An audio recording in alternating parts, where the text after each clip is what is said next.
In the shadowed halls of Blackthorn Manor, a priceless sapphire vanishes. A man is poisoned, and a chandelier nearly crushes a masquerade ball. Quiz the maestro, the phantom orchestrating this deadly game of revenge. Hercule Poirot, with his razor-sharp mind, unravels a web of cryptic clue-squill-shaped keys, secret passages, and a betrayed brother's hidden will. Why does the scent of lavender linger at every crime? Who among the guests hides a vendetta that could burn the manor to ash? Traps spring and shots ring out. Poirot races against time to unmask a mastermind before their final checkmate. Will the truth set Blackthorn free, or bury it forever? Chapter 1. The Enigmatic Invitation.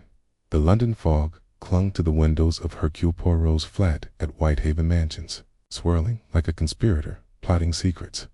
Outside, the air was warm, fragrant with the scent of hot chocolate, which Poirot sipped meticulously from a porcelain cup.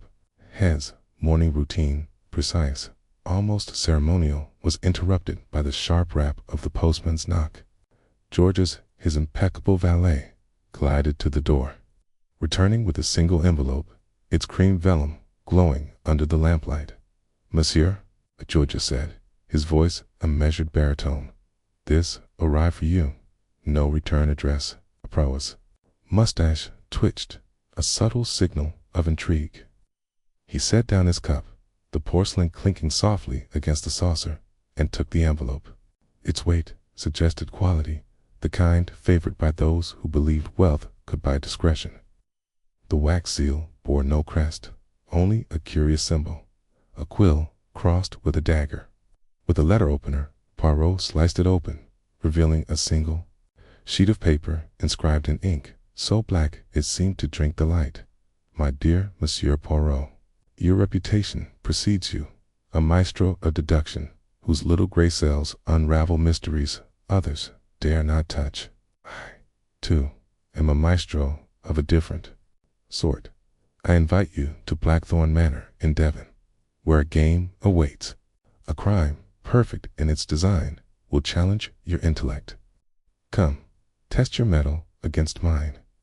The stage is set for the 15th of July, 3 days hence. Disappoint me at your peril.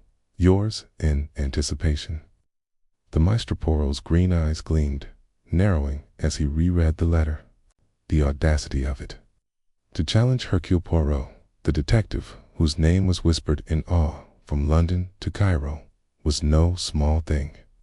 Yet the letter's tone, mocking yet respectful, stirred something in him. It was not merely a case.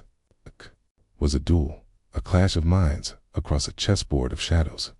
"Georges," Poirot said, folding the letter with care, "prepare my traveling case. We depart for Devon tomorrow." "Very good, monsieur," Georges replied, his face betraying no surprise. "Shall I inform Captain Hastings?"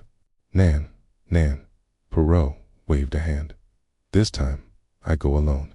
Dame, Maestro wishes a solo performance, and Poirot shall oblige." The train to Devon wound through emerald hills, the countryside a tapestry of hedgerows and grazing sheep. Poirot, dressed in a tailored suit of charcoal gray, sat by the window, his fingers drumming lightly on the armrest. The letter rested in his pocket, its words replaying in his mind. The Maestro. A pseudonym, of course, but one chosen with care. It suggested artistry, precision, perhaps arrogance. Was this a criminal seeking fame, or something deeper, a personal vendetta cloaked in theatrics? The station at Blackthorn Hollow was a quaint affair, its platform dusted with petals from overhanging roses. A chauffeured Rolls-Royce awaited its driver, a wiry man with a face like weathered oak. "Mr. Poirot, I presume," he said, tipping his cap. "I'm Jenkins, sent by Lady Blackthorn to fetch you." Poirot nodded, settling into the car's leather interior. "Tell me, Jenkins, what is Blackthorn Manor like?" The driver's eyes flickered in the rearview mirror. "Old, sir, grand, but heavy, if you take my meaning. Been in the family for centuries. They say the walls whisper secrets. Poirot's mustache curved. "And do you believe in such whispers?" Jenkins chuckled, a dry sound. "I believe in what I see, sir. I've seen enough at Blackthorn to know it's no place for the faint of heart." The drive wound through lanes shadowed by ancient yews until Blackthorn Manor loomed into view. Its Gothic spires pierced the sky, ivy clinging to stone like a lover's embrace. The estate sprawled across acres, its gardens manicured yet wild at the edges, as if nature and man had struck an uneasy truce. Poirot stepped out, his patent leather shoes crunching on gravel, and surveyed the scene. The air carried a faint tang of salt from the nearby coast, mingling with the perfume of roses. Lady Eleanor Blackthorn greeted him at the entrance, her presence as commanding as the manor itself. She was in her late 50s, her silver hair swept into an elegant chignon, her eyes sharp as cut glass. Her gown, a deep emerald, rustled as she extended a gloved hand. "Monsieur Poirot, your arrival honors us," she said, her voice smooth but edged with caution. "I trust your journey was pleasant." "Most satisfactory, madame," Poirot replied, bowing slightly. "Though, I confess, the invitation that brought me here is most intriguing." Her smile tightened. "Yes, the invitation. I fear it was not my doing. Someone among us fancies themselves a puppeteer." Before Poirot could probe further, a clamor of voices spilled from the drawing room. Lady Eleanor led him inside, where a dozen guests mingled beneath a chandelier that sparkled like a constellation. The room was a study in opulence, mahogany paneling, Persian rugs, and portraits of stern-faced Blackthorns glaring from the walls. Yet beneath the grandeur, Poirot sensed unease, as if the room itself held its breath. Lady Eleanor introduced the guests, each a vivid character in this unfolding drama. There was Victor Blackthorn, the family's charming but indolent heir, his smile too easy, his eyes too calculating. Beside him stood Clara Beaumont, a distant cousin with a painter's delicate hands and a gaze that darted like a startled deer. Mr. Hargrove, a financier with a voice like gravel, boasted loudly of his investments, while his wife, Beatrice, sipped sherry and watched the room with silent contempt. Dr. Evelyn Marsh, botanist with ink-stained fingers, spoke softly of rare orchids, her words laced with an odd intensity. Rounding out the group were lesser cousins, a nervous governess named Miss Lyle, and a retired colonel who seemed more interested in the whiskey decanter than conversation. Poirot observed them all, his mind cataloging details, the way Victor's fingers lingered on Clara's arm, the faint tremor in Miss Lyle's voice, the way Dr. Marsh's eyes flicked to the sapphire necklace adorning Lady Eleanor's throat, the famed Blackthorn sapphire, Jem said, to carry a curse. He made polite conversation, his accented English disarming those who underestimated him, but his thoughts were elsewhere. "The maestro's here," he mused. Among these faces, behind one of these smiles, dinner was a lavish affair, served in a dining hall where candlelight danced on silver. Poirot savored the coq au vin, noting the impeccable service of Mr. Grayson, the butler, whose movements were as precise as a metronome. Conversation flowed, but beneath the banter lay currents of tension. Victor teased Hargrove about a failed business deal, earning a scowl. Beatrice whispered something to Clara, who paled and excused herself. Lady Eleanor, presiding at the table's head, deflected questions about the sapphire with practiced ease. As dessert was served creme brulee, the caramelized crust that cracked satisfyingly under Poirot's spoon. A question from Dr. Marsh broke the rhythm. "Monsieur Poirot," she said, her voice cutting through the chatter, "we've heard of your ... invitation. Do you believe this maestro is serious, or is it merely a prank?" All eyes turned to Poirot. He dabbed his lips with a napkin, relishing the moment. "Madame, a prankster seeks laughter." This maestro seeks something else, glory, perhaps, or revenge. The crime he promises will be no jest. But rest assured, Poirot is here to ensure his curtain falls swiftly. A murmur rippled through the guests, some amused, others uneasy. Victor raised his glass. To Monsieur Poirot, then. May he outwit this phantom before we all lose our heads. Laughter followed, but it was brittle, like glass on the verge of shattering. Poirot smiled, but his eyes scanned the faces, searching for a telltale flicker of glance, too long, a smile too forced. The maestro was watching, he was certain, and the game was already afoot as the evening drew to a close. The guests retired to their rooms, leaving Poirot alone in the drawing room. He stood by the fireplace, the letter in his hand, its words glowing in the firelight. The manor was silent, save for the distant creak of floorboards and the tick of a grandfather clock. Poirot's mind churned, piecing together the evening's observations, the sapphire's prominence, the family's guarded secrets, the undercurrents of greed and fear. He was about to retire when a scream tore through the silence, high and piercing, echoing from the upper floors. Poirot's heart quickened, not with fear, but with anticipation. He moved swiftly, his polished shoes silent on the carpet, following the sound. The scream had come from the east wing, where the family's private quarters lay. As he reached the corridor, he saw Clara Beaumont, her face ashen, clutching the doorframe of her room. Monsieur Poirot. She gasped, her voice trembling. It's gone, the blackthorn sapphire, stolen from the safe in Lady Eleanor's study. Poirot's eyes narrowed, his mind already racing. The game had begun, and the maestro had made the first move. He stepped forward, his voice calm but commanding. Mademoiselle, show me to the study. Hercule Poirot will see what this maestro has wrought. The corridor buzzed with the footsteps of awakened guests, their voices a cacophony of alarm. Poirot's mustache twitched again, a silent promise to himself and to the maestro. This was no ordinary crime, but neither was he an ordinary detective. The stage was indeed set, and the little gray cells were ready to dance. The study was a fortress of oak and velvet, its walls lined with books older than the manor itself.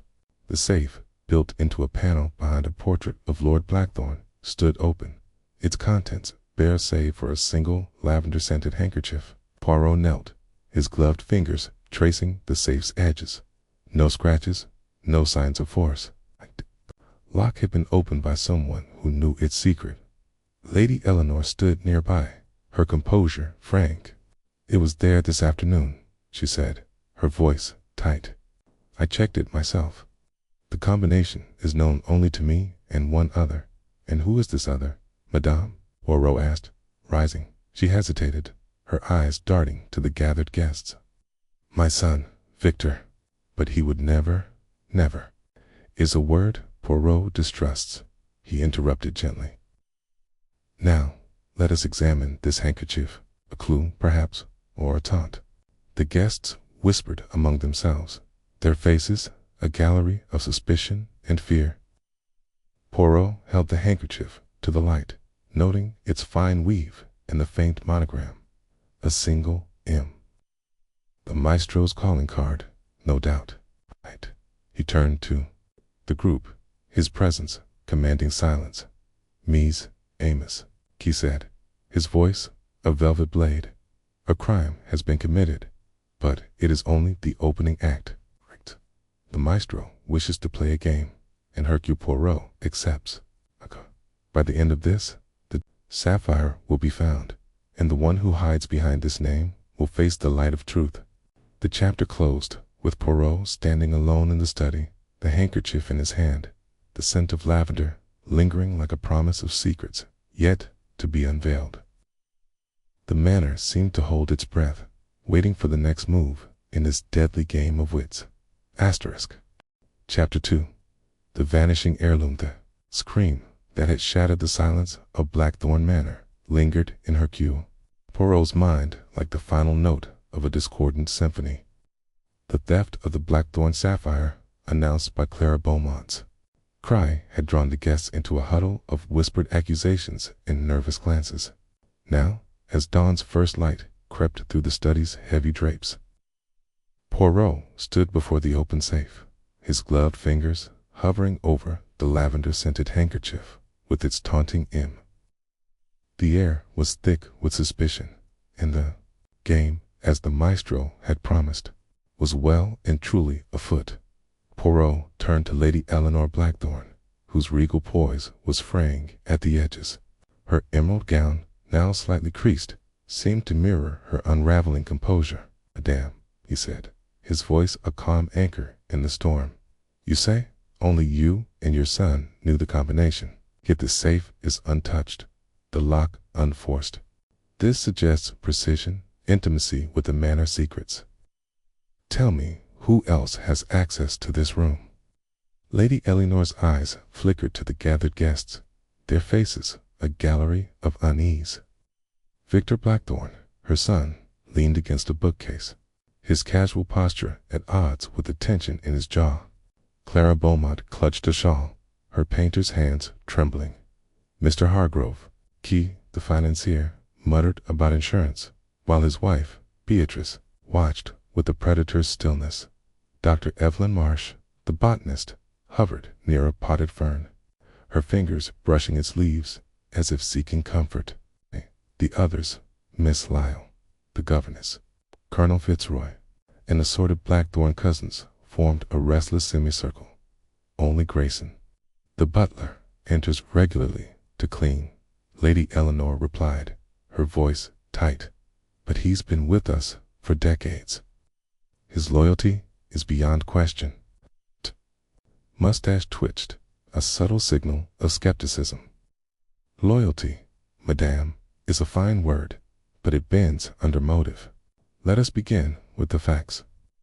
The sapphire's gone, yet the safe betrays no violence. The thief knew the combination or possessed a key to its secrets. In this handkerchief, he held it aloft, its lavender scent wafting through the room, is no mere oversight, it is a signature." Victor pushed off the bookcase, his voice sharp. "You're saying one of us did this? That's absurd, Poirot. The sapphire's been in the family for centuries. Why risk it now?" Poirot's green eyes met Victor's, unyielding. "Why, monsieur? Ten is the question. Greed, revenge, or perhaps a game as your mysterious maestro suggests.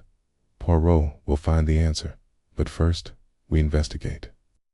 He dismissed the guests, instructing them to remain in the manor, and turned his attention to the study. The room was a treasure trove of history, its shelves groaning under leather-bound tomes and family relics. The portrait of Lord Blackthorn, whose stern gaze guarded the safe, seemed to watch Poirot's every move. He examined the safe's interior, noting its polished steel in the absence of scratches. The combination lock, a complex mechanism, required both numbers and a delicate touch. An amateur would have left marks. This thief was no amateur.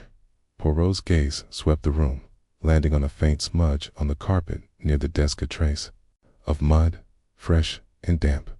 He knelt, his fingers brushing the fibers. "Curious," he murmured. "The gardens were dry last night. This mud suggests a recent venture outdoors, perhaps under cover of darkness." He rose and approached the French doors leading to the terrace. They were locked, but a faint scratch near the latch caught his eye. "A tool, perhaps," he said to himself, "but used with care. The maestro is meticulous." Lady Eleanor lingered, her hands clasped tightly. "Monsieur Poirot, the sapphire is more than a jewel. It's the heart of our legacy. Legend says it carries a cursed misfortune to those who misuse it. I thought it nonsense, but now—" Poirot's smile was gentle but firm. "Curses, madame, are stories told by those who fear truth. The sapphire was taken by a hand, not a spectre, and that hand will be found." He requested Grayson's presence, and the butler appeared, his silver hair immaculate, his demeanor unruffled, despite the hour. "You wished to see me, sir?" Grayson's voice was smooth, like polished stone. "Oui, monsieur. Tell me, when did you last clean this room?" "Yesterday afternoon, sir, before dinner." "Everything was in order, and the safe. Did you see Lady Eleanor open it?" Grayson's eyes flickered, almost imperceptibly. "No, sir. I have no business with the safe." Poirot nodded, filing the hesitation away. "Mercy, Grayson. That will be all for now." As the butler retreated, Poirot turned to the handkerchief, examining the monogrammed M. It was embroidered with silk thread, the work of a skilled hand. "A clue or a misdirection," he mused. The maestro plays a double game. The morning unfolded with Poirot questioning each guest, his approach a blend of charm and steel. Victor admitted to financial troubles, his inheritance strained by reckless investments, but steal the sapphire, he scoffed. "I'd sell my own cufflinks first." Clara, still shaken, revealed she'd been in the East Wing sketching late into the night. "I saw no one," she said, her voice barely above a whisper. "But I heard footsteps, soft, like someone trying not to be heard." Hargrove blustered about the sapphire's value, insisting it should have been insured. Beatrice, his wife, countered with icy precision. "Value lies in sentiment, not pounds, Mr. Poirot. You'd do well to remember that." Dr. Marsh, the botanist, intrigued Poirot most. Her knowledge of plants extended to toxins, and her mention of lavender as a calming agent raised his suspicions. "The scent is common in Devon," she said, shrugging. "You'll find it in every garden here." Miss Lyle, the governess, was a bundle of nerves, claiming she'd been asleep when the scream rang out.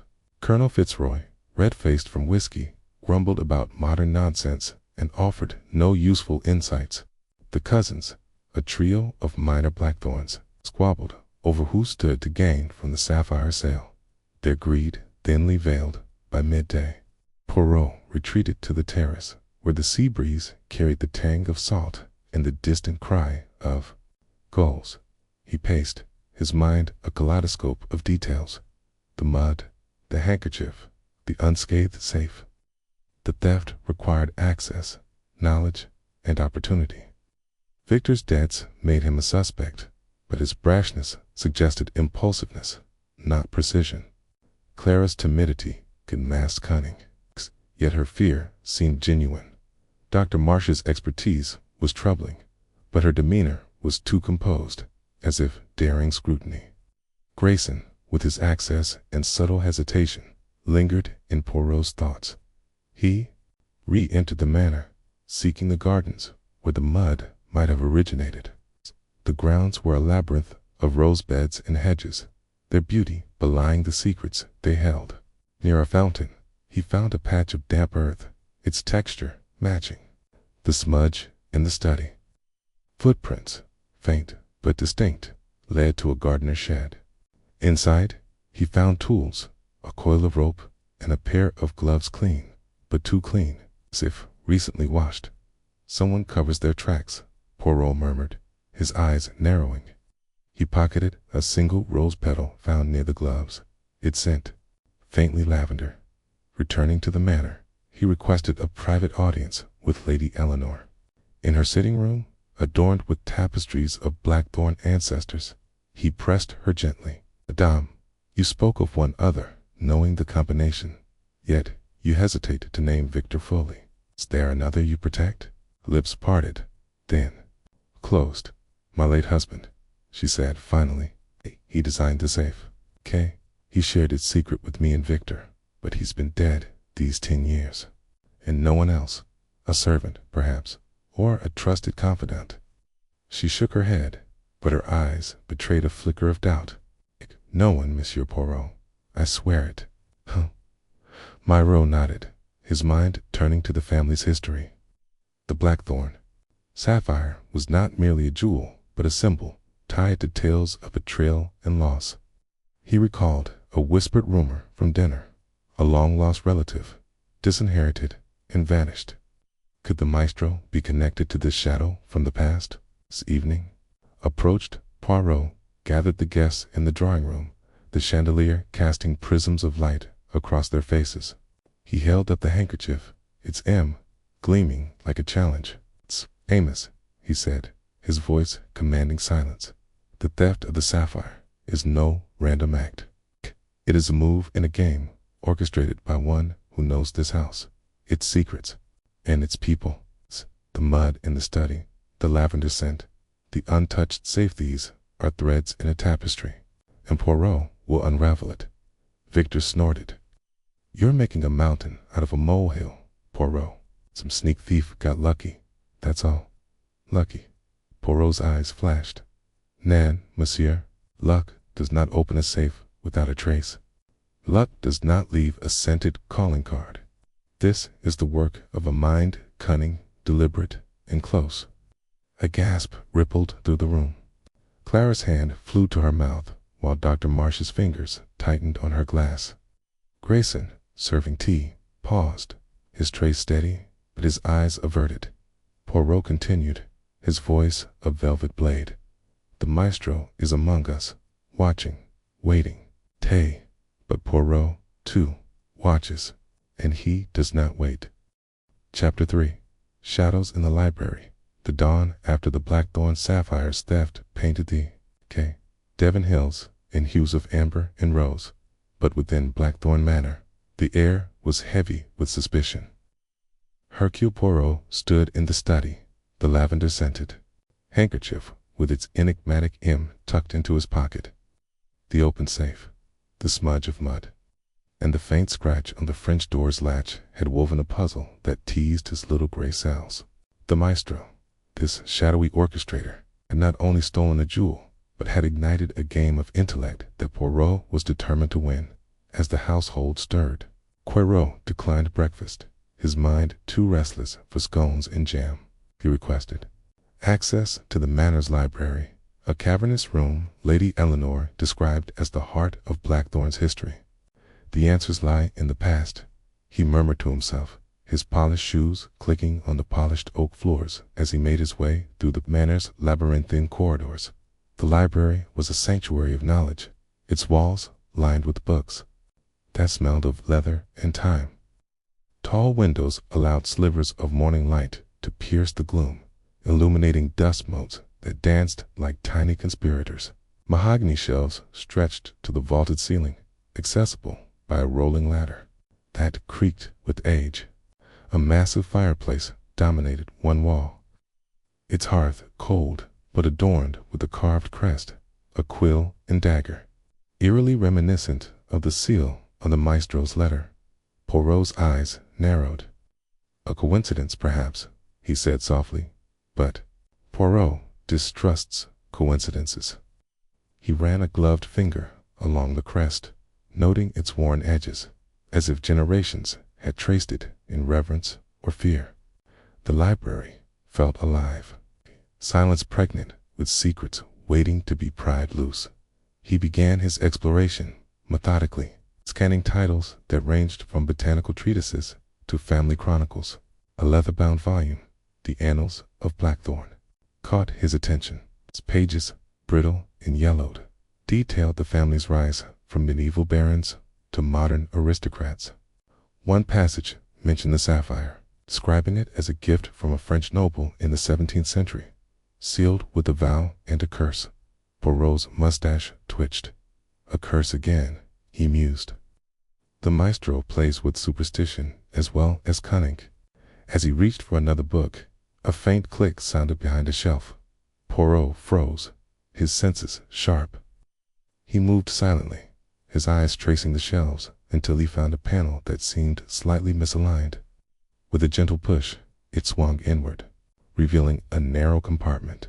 Inside lay a small journal, its cover embossed with the same quill and dagger crest. The pages were filled with cryptic entries in Lord Blackthorn's hand, dated decades ago. One entry read, "The sapphire binds, U.S., but it also divides. My brother's betrayal cannot be undone. The quill writes truth, The dagger cuts lies. If the secret is found, the family falls. Poirot's pulse quickened. A betrayed brother, could this be the key to the maestro's motive? He tucked the journal into his coat, intending to decode its riddles later. As he closed the compartment, a sudden gust swept through the library, extinguishing the candles on a nearby table. The room plunged into shadow, and a whisper, low and menacing, slithered from the darkness. "Leave the past buried, detective, or you'll join it." Poirot spun, his heart steady despite the chill. "Monsieur Maestro, is it?" he called, his voice calm but laced with defiance. "You play a bold game, but Poirot does not scare easily. Show yourself." Silence answered, followed by the faint creak of the ladder. Poirot moved toward it, but a book tumbled from a high shelf, narrowly missing him. He stepped back, his eyes scanning the gloom. A shadow flickered near the far window, then vanished. The library was empty again, save for the echo of that whispered threat. "Most interesting," Poirot said, brushing dust from his sleeve. "Maestro watches, but he fears exposure." This journal is a thread he does not wish pulled. He returned to the journal, its pages dense with coded symbols, numbers, and letters arranged in a grid. Poirot's mind, trained in patterns, began to unravel them. Code hinted at a location within the manor, perhaps a hiding place tied to the sapphire's history. One phrase, "beneath the quill's shadow," stood out, but its meaning eluded him. He needed more context, more clues. Leaving the library, Poirot sought out Clara Beaumont, whose scream had heralded the theft. He found her in the conservatory, sketching a cluster of orchids with delicate strokes. Her auburn hair was pinned loosely, and her eyes, still shadowed with fear, brightened at his approach. "Mademoiselle Clara," Poirot said, bowing slightly. "A moment, if you please. Last night you heard footsteps. Can you describe them? Slow, hurried, heavy?" Clara set down her pencil, her hands trembling. "They were soft, Monsieur Poirot, like someone trying not to be heard. I thought it was a servant, but ... it felt wrong. I was sketching in my room near the east wing when I heard them. Then to screen my own when I saw the safe open." Poirot nodded, his mind cataloging her words. "And you saw nothing unusual before? No one near the study?" She hesitated, her fingers twisting a paintbrush. "I saw Dr. Marsh earlier, near the terrace. She was carrying a small case, like one for specimens. Thought it odd, so late. Merci, mademoiselle. You have been most helpful." Poirot's smile was reassuring, but his thoughts were elsewhere. Dr. Marsh, with her knowledge of toxins and her mention of lavender, was climbing his list of suspects. He next sought Victor Blackthorne, finding him in the billiard room, idly knocking balls across the green felt. Victor's charm was undimmed, but his eyes held a flicker of unease. "Poirot," he said, leaning on his cue, "any luck catching our phantom thief?" "The thief, monsieur, is no phantom," Poirot replied. "The sapphire's theft required knowledge intimidate knowledge. You knew the safe's combination, did you not?" Victor's laugh was too loud. "Mother told you, eh?" "Yes, I know it, but I was in the drawing room all evening, as you saw. Ask anyone." "Indeed, I shall," Poirot said, his tone mild but his gaze piercing. "Danger, financial. Troubles might, they tempt a man to, shall we say, liquidate a family heirloom." Victor's face reddened. "That's slander, Poirot. I'm no thief. My debts are manageable, and I'd never betray the family." Poirot inclined his head. "We shall see, monsieur. Truth has a way of surfacing, like a bubble in still water." Leaving, Victor Poirot returned to the library, determined to decode the journal. He sat at a mahogany desk, the journal open before him, its cryptic grids taunting his intellect. Hours passed, the light shifting as the sun climbed higher. The code began to yield, a series of numbers aligned with letters, forming a partial message. The quill points north. North could mean a direction, a room, or even a metaphorical guide. Poirot recalled the manor's layout. North wing housed guest quarters and a small chapel, rarely used. He was about to investigate when the library's lights flickered, then died.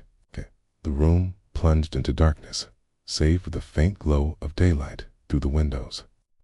A rustle came from the shelves, followed by a soft thud, like a book falling. Poirot stood, his hand on the journal, his senses alert. "Monsieur Maestro," he called softly, "you are bold to linger." But boldness betrays. A low chuckle echoed, chilling in its intimacy. "You're clever, Poirot," the voice whispered. "Closer now, but the game is mine. Leave the journal, or the next scream will be yours." Poirot's heart quickened, but his voice remained steady. "You threaten, yet you hide. A true maestro faces his audience. Come, let us meet." The response was a sudden rush of air, and Poirot ducked as something a book, perhaps, sailed past his head. Footsteps retreated, swift and soft, toward the library's rear door. Poirot gave chase, his small frame surprisingly agile, but the door was locked when he reached it. He tested the handle, finding it jammed, as if barred from the other side. "Mon Dieu," he muttered, returning to the desk. The journal was untouched, but a single page had been torn out, leaving a jagged edge. The maestro had been close to close. Poirot's mind raced, piecing together the encounter.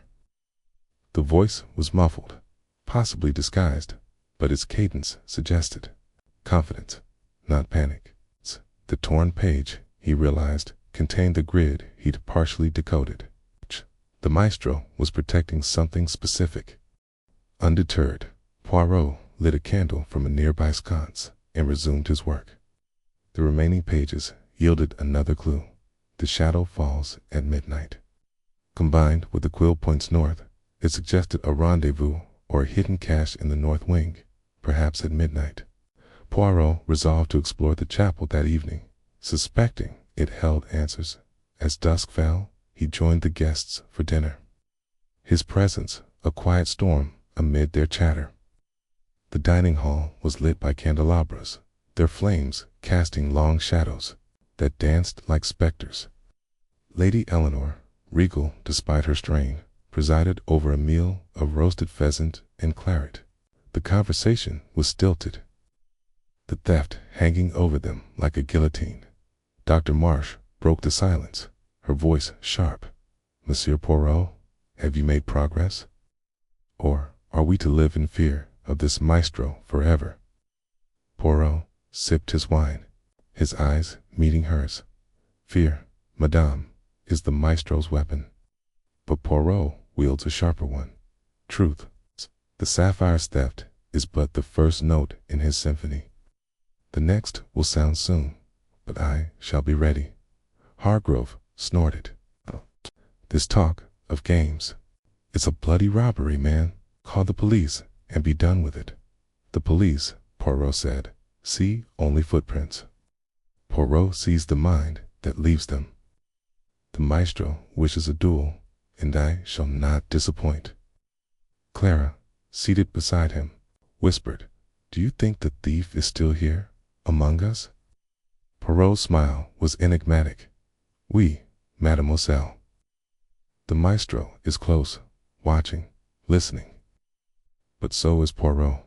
After dinner, he excused himself, citing fatigue, but instead made his way to the north wing. The chapel was a small, stone-walled chamber, its stained-glass windows depicting blackthorn ancestors. A wooden altar stood at the far end, adorned with a quill-shaped candelabrum. Poirot's pulse quickened. "The quill points north," he murmured, approaching the altar. He examined the candelabrum, finding it bolted to the wood. With a gentle twist, he felt a click, and a panel in the altar slid open, revealing a small cache. Inside was a locket, engraved with a quill and dagger crest, containing a miniature portrait of a man resembling Lord Blackthorn, but younger, fiercer. A note tucked inside read, "The betrayed seeks justice." Poirot's mind raced. The betrayed, brother mentioned in the journal, was no myth. This locket tied him to the sapphire, to the manor, to the maestro. As he pocketed the locket, the chapel's door creaked open, and a shadow loomed.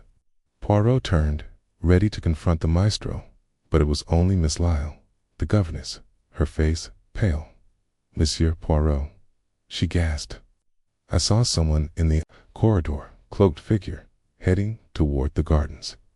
"I thought you should know." "Merci, mademoiselle," Poirot said, his mind already mapping the garden's layout. "Turn to your room and speak of this to no one." Chapter 4. The Maestro's First Move, the Discovery of the Locket in Blackthorn.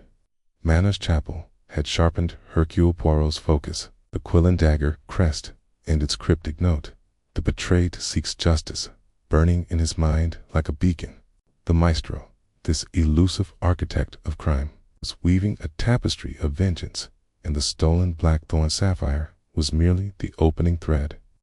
As midnight's shadow loomed, Poirot stood in the chapel, the locket in his gloved hand, his little gray cells humming with possibilities.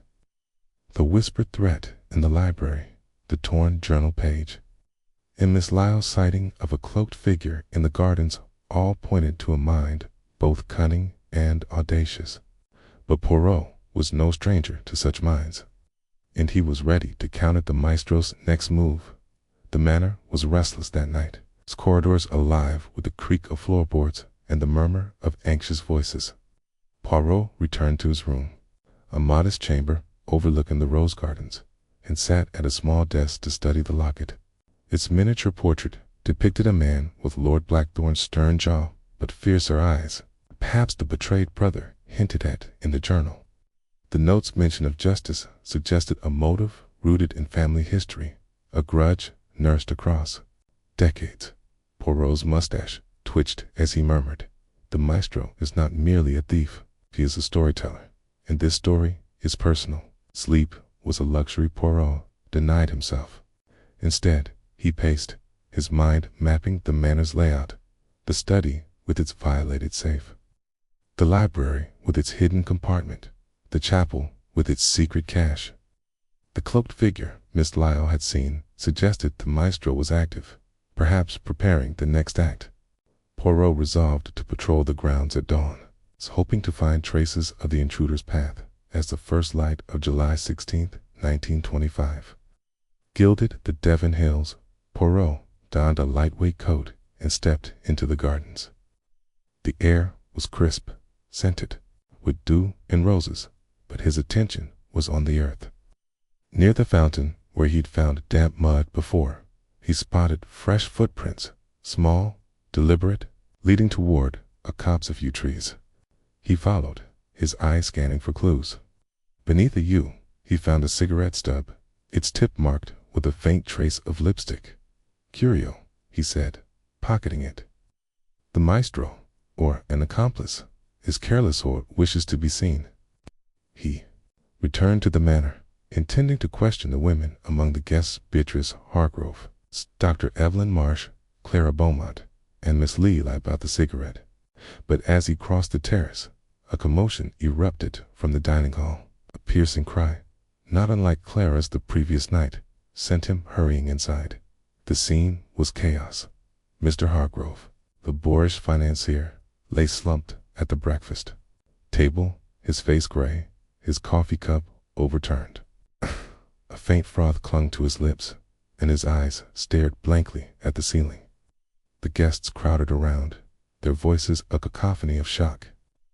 Lady Eleanor clutched her pearls, her composure shattered. Victor Blackthorn stood frozen, his hands clenched. Clara wept softly, while Dr. Marsh knelt beside Hargrove, checking his pulse with clinical precision. "He's dead," Dr. Marsh announced, her voice steady, but her eyes sharp with something unreadable. "Poison, I'd wager. The froth suggests a fast tank toxin." Poirot pushed through the crowd, his presence commanding silence. "Step back, s'il vous plaît," he said, his tone calm but firm. He examined Hargrove's body, noting the rigidity of his limbs and the faint almond-like scent on his breath. "Cyanide, perhaps," he murmured, "or something rarer. This is no accident." His eyes fell on a folded note pinned to Hargrove's lapel, its cream vellum matching the maestro's letter. He plucked it free, unfolding it with care. The script was identical, elegant and mocking. "Monsieur Poirot, the sapphire was but the prelude. Now the symphony begins." Mr. Hargrove's greed made him an easy note to silence. "Can your little gray cells keep pace with my crescendo?" The maestro gasp rippled through the room. Beatrice Hargrove, her face pale but composed, snatched a note from Poirot's hand. "What is this nonsense?" she demanded, her voice sharp as a blade. "Who dares mock my husband's death?" Poirot reclaimed the note gently. "Madame, this is no mockery. It is a challenge. The maestro has struck again, and with purpose. We must act swiftly." He turned to Dr. Marsh, whose expertise now seemed more suspicious than ever. "Madame, you recognized the poison immediately. Tell me, what toxin could act so quickly, leaving this scent?" Dr. Marsh met his gaze, unflinching. "Possibly potassium cyanide, though the almond scent can also come from rarer compounds, like nitrobenzene. I'd need to analyze it properly." "Right. You have the means to do so?" Poirot pressed, her lips thinned. "I have a small laboratory in my room for botanical studies. But I assure you, Monsieur Poirot, I had no hand in this." Poirot nodded, his smile enigmatic. "Of course, madame. But all must be questioned. N'est-ce pas?" he instructed Grayson to seal the dining hall and summon the local doctor. Though he doubted the man would add much to Dr. Marsh's assessment, the guests dispersed, their faces etched with fear. Poirot examined the scene. Hargrove's coffee cup held traces of a bitter residue, undetectable to the untrained nose. The sugar bowl, however, was clean, and the other guest cups showed no signs of tampering. The poison had been targeted, delivered with precision. Poirot's mind raced. Hargrove, with his loud boasts and financial clout, was an unlikely ally of the maestro, but a perfect victim. His death sent a message. The note's mention of greed suggested a motive tied to money, perhaps linked to Victor's debts or the sapphire's value. But the cigarette stub with lipstick hinted at a woman's involvement, complicating the puzzle. He sought out Lady Eleanor in her private parlor, where she sat staring at a portrait of her late husband. "Monsieur Poirot," she said, her voice trembling, "this is madness. First the sapphire, now murder. What does this maestro want?" Madame Poirot replied, "The maestro seeks to unravel your family, to expose its weaknesses. The sapphire was a symbol. Hargrove's death is a warning. Tell me, did he have enemies here?" Lady Eleanor hesitated. He was abrasive. He pressured Victor to sell family assets, including the sapphire. They argued yesterday, but Victor would never. "Never is a dangerous word," Poirot interrupted gently. "I must speak with everyone, including your son." Victor was in the billiard room again, his hands unsteady as he poured a whiskey. "Poirot," he said, his voice rough, "I didn't like Hargrove, but poison, that's not my style." "Style, monsieur, is what the maestro trades in," Poirot said. "You argued with Hargrove about the sapphire. Did he know its combination?" Victor's eyes widened. "No, only mother and I knew it, and father, but he's long gone." Poirot nodded, filing away Victor's defensiveness. He next found Clara in the conservatory, her sketchbook abandoned. "Mademoiselle," he said, "you were near Hargrove at breakfast. Did you see anyone touch his cup?" Clara shook her head, her eyes red-rimmed. "I was late to the table. I only saw him sip his coffee, then collapse. It was horrible. And the cloaked figure you mentioned last night, Poirot pressed. Any details? Height, manner? Tall, I think, she said. The cloak hid their shape. They moved quickly toward the yew trees. Poirot thanked her, his mind turning to the cigarette stub. He showed it to her, noting her reaction. I don't smoke, she said quickly, her cheeks flushing. That's not mine. He moved on to Beatrice Hargrove, who sat in the drawing room, her grief masked by icy composure. Madame Poirot said, Your husband's death is a tragedy. But I must ask, did he have dealings with anyone here that might explain this? Beatrice's eyes narrowed. He was a businessman, Monsieur Poirot. Everyone wanted something. From him, Victor pestered him for loans, Lady Eleanor for investments. Even that botanist, Dr. Marsh, asked about funding her research. Interesting, Poirot said. And you? Did you share his coffee this morning? Her laugh was brittle. I take tea, always. If you're suggesting I poisoned my own husband, you're mistaken. Poirot smiled thinly. I suggest nothing, madame, I observe. His final stop was Dr. Marsh, who was in her room, surrounded by vials and notebooks. The small laboratory she'd mentioned was a chemist's dream, with bottles labeled in precise script. Madame Poirot said, Your knowledge of toxins is remarkable. Could you procure something as rare as nitrobenzene? Dr. Marsh's fingers paused on a vial. With difficulty, she said. It's not common, but a skilled chemist could obtain it. Why do you ask? Poirot held up the cigarette stub. This was found near the yew trees, where a cloaked figure was seen. Do you smoke, madame? Her eyes flicked to the stub, then away. Occasionally, but that's not mine. Lipstick is too, garish for my taste. Poirot nodded, unconvinced. The stub, the poison, the nautol pointed to a mind that thrived on control. He decided to set a trap. Returning to the dining hall, he placed a decoy note in Hargrove's chair, written in his own hand to mimic the maestro's style. The quill's shadow moves at dusk. If the maestro was among them, they might take the bait, revealing themselves by seeking the note. As dusk fell, Poirot hid in the dining hall's alcove, his eyes on the chair. Footsteps approached, soft and deliberate. A figure in a dark coat reached for the note, but before Poirot could act, Grayson appeared, carrying a tray. The figure vanished into the corridor, leaving Poirot with only a glimpse of a gloved hand. Mon Dieu, he muttered.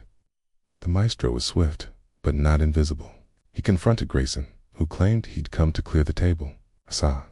No one, sir, the butler said, his face impassive. But Poirot noted a faint tremor in his hands, a crack in its perfect facade. Chapter 5. The masquerade ball. The murder of Mr. Hargrove had cast a pall over Blackthorn Manor. Its Gothic spires seeming to lean inward as if guarding secrets. Hercule Poirot, undeterred by the maestro's escalating game, stood in his room, the locket from the chapel and the lipstick-stained cigarette stub on his desk. The maestro's note, pinned to Hargrove's body, mocked his progress. But Poirot's little gray cells were alight with purpose. The quill and dagger crest, the journal's cryptic hints of a betrayed brother, and the cloaked figure glimpsed in the garden's wove a puzzle that demanded unraveling. Tonight, the manor would host a masquerade ball, grand tradition. Lady Eleanor insisted that could not be cancelled despite the tragedy. Poirot saw it as a stage where the maestro might strike again, and he intended to be ready. The morning of July 16th, 1925, was crisp, the Devon air carrying the scent of salt and roses. Poirot, dressed in a tailored suit of midnight blue, descended to the breakfast room, where the guests were subdued, their eyes darting with suspicion. The absence of Hargrove's booming voice left a void, filled only by the clink of silverware and Clara Beaumont's soft sniffles. Lady Eleanor, regal in a charcoal gown, announced a ball with forced cheer. We must honor tradition, she said, her voice strained. "The Blackthorn masquerade has been held for centuries, even in times of strife." Victor Blackthorn, nursing a coffee, scoffed. "Strife? Mother, a man's dead, and the sapphire's gone. Feels like tempting fate. Or tempting thee." "Maestro," Poirot interjected, his accented voice cutting through the tension. "A ball, with masks and shadows, is a perfect stage for our elusive friend. I shall attend, and I shall watch." Beatrice Hargrove, her grief cloaked in icy composure, raised an eyebrow. "You think this maniac will strike again, Monsieur Poirot, in front of us all?" Madame Poirot replied, his green eyes gleaming. "The maestro thrives on spectacle. A masquerade is his canvas." Dr. Evelyn Marsh, stirring her tea, spoke softly. "A bold assumption. But if you're right, how do you plan to catch someone who hides behind a mask?" Mustache twitched. "By seeing what others do not, Madame. The mask conceals the face, but not the mind." The guests exchanged uneasy glances, and Poirot noted their reactions. Victor's clenched jaw, Clara's nervous fidgeting, Beatrice's calculated stillness, and Dr. Marsh's piercing gaze. Grayson, the butler, moved silently among them, his presence as unobtrusive as a shadow. Yet Poirot's suspicions lingered on his subtle hesitations. After breakfast, Poirot retreated to the library to study the journal further. The torn page was a loss, but the remaining entries hinted at a family scandal tied to the sapphire. A line caught his eye. "The quill's shadow guards the truth, hidden where light and stone meet." The chapel's candelabrum, shaped like a quill, had already yielded the locket. Perhaps another clue awaited, where light perhaps from the stained glass windows met stone. He visited the chapel, its air cool and heavy with the scent of old wood. The stained glass windows depicted Blackthorn ancestors, their colors vibrant in the morning sun. Poirot examined the altar, where the quill-shaped candelabrum stood. He traced its base, finding a faint groove in the stone floor. Pressing it, he heard a click, but nothing moved. "Patience," he murmured. "The maestro tests me." As he left the chapel, Miss Lyle, the governess, approached, her face pale. "Monsieur Poirot, I found something odd in the linen closet. Bundle of black fabric, like a cloak, tucked behind the sheets." Poirot's eyes narrowed. "Show me, mademoiselle." The closet, tucked in a servant's passage, was cramped and dim. Miss Lyle pointed to a shelf where Poirot found a folded cloak, its fabric coarse but lightweight. A faint scent of lavender clung to it, matching the handkerchief from the safe. "Most interesting," he said, pocketing a loose thread. "This may belong to our cloaked figure. Merci, mademoiselle." The day passed in preparation for the ball, the manor buzzing with servants, arranging flowers, and polishing chandeliers. Poirot, however, was preoccupied. He questioned Grayson about the cloak, noting the butler's quick denial. "I know nothing of it, sir," Grayson said, his eyes steady, but his fingers twitching. Poirot filed the reaction away, suspecting. Grayson knew more than he admitted. By evening, the ballroom was transformed, its crystal chandeliers casting prisms across gilded walls. Guests arrived in elaborate costumes, their faces hidden behind masks of silk and feathers. Poirot, dressed as a Venetian noble in a crimson cloak and a half-mask adorned with gold filigree, moved among them, his eyes sharp. The orchestra played a waltz, and couples swirled across the floor, their laughter tinged with unease. Lady Eleanor, resplendent in a silver gown and a peacock-feathered mask, greeted Poirot. "You look dashing, monsieur. Do you dance?" "Alas, Madame Poirot dances only with clous," he replied, his smile disarming. "But I shall observe, and perhaps the truth will take a turn with me." Victor, masked as a highwayman, twirled. Clara, who wore a delicate fairy costume, her mask a veil of gossamer. Beatrice Hargrove, in a black widow's gown, stood alone, her eyes scanning the room. Dr. Marsh, dressed as a medieval alchemist, mingled with a glass of champagne, her movements precise. Colonel Fitzroy, in a garish pirate costume, was already deep in his cups, while Miss Lyle, a shy shepherdess, hovered near the edges. Poirot's attention was drawn to a figure in a black domino mask and cloak, lingering near the orchestra. Their height and gait matched Clara's description of the cloaked figure, but the mask obscured their identity. Poirot edged closer, his heart quickening. The figure slipped behind a velvet curtain, and he followed, finding a narrow surface corridor. Before he could pursue, a murmur swept the ballroom. The chandeliers flickered, their crystals tinkling ominously. Poirot returned just as a scream rang out, not Clara's this time, but Beatrice's. She pointed upward, her face pale. The chandelier. It's falling. The massive fixture swayed, its chains groaning. Guests scattered, their masks askew in panic. Poirot, his mind racing, spotted a loosened bolt in the ceiling mount. Quickly, he shouted, grabbing a chair and climbing onto a table.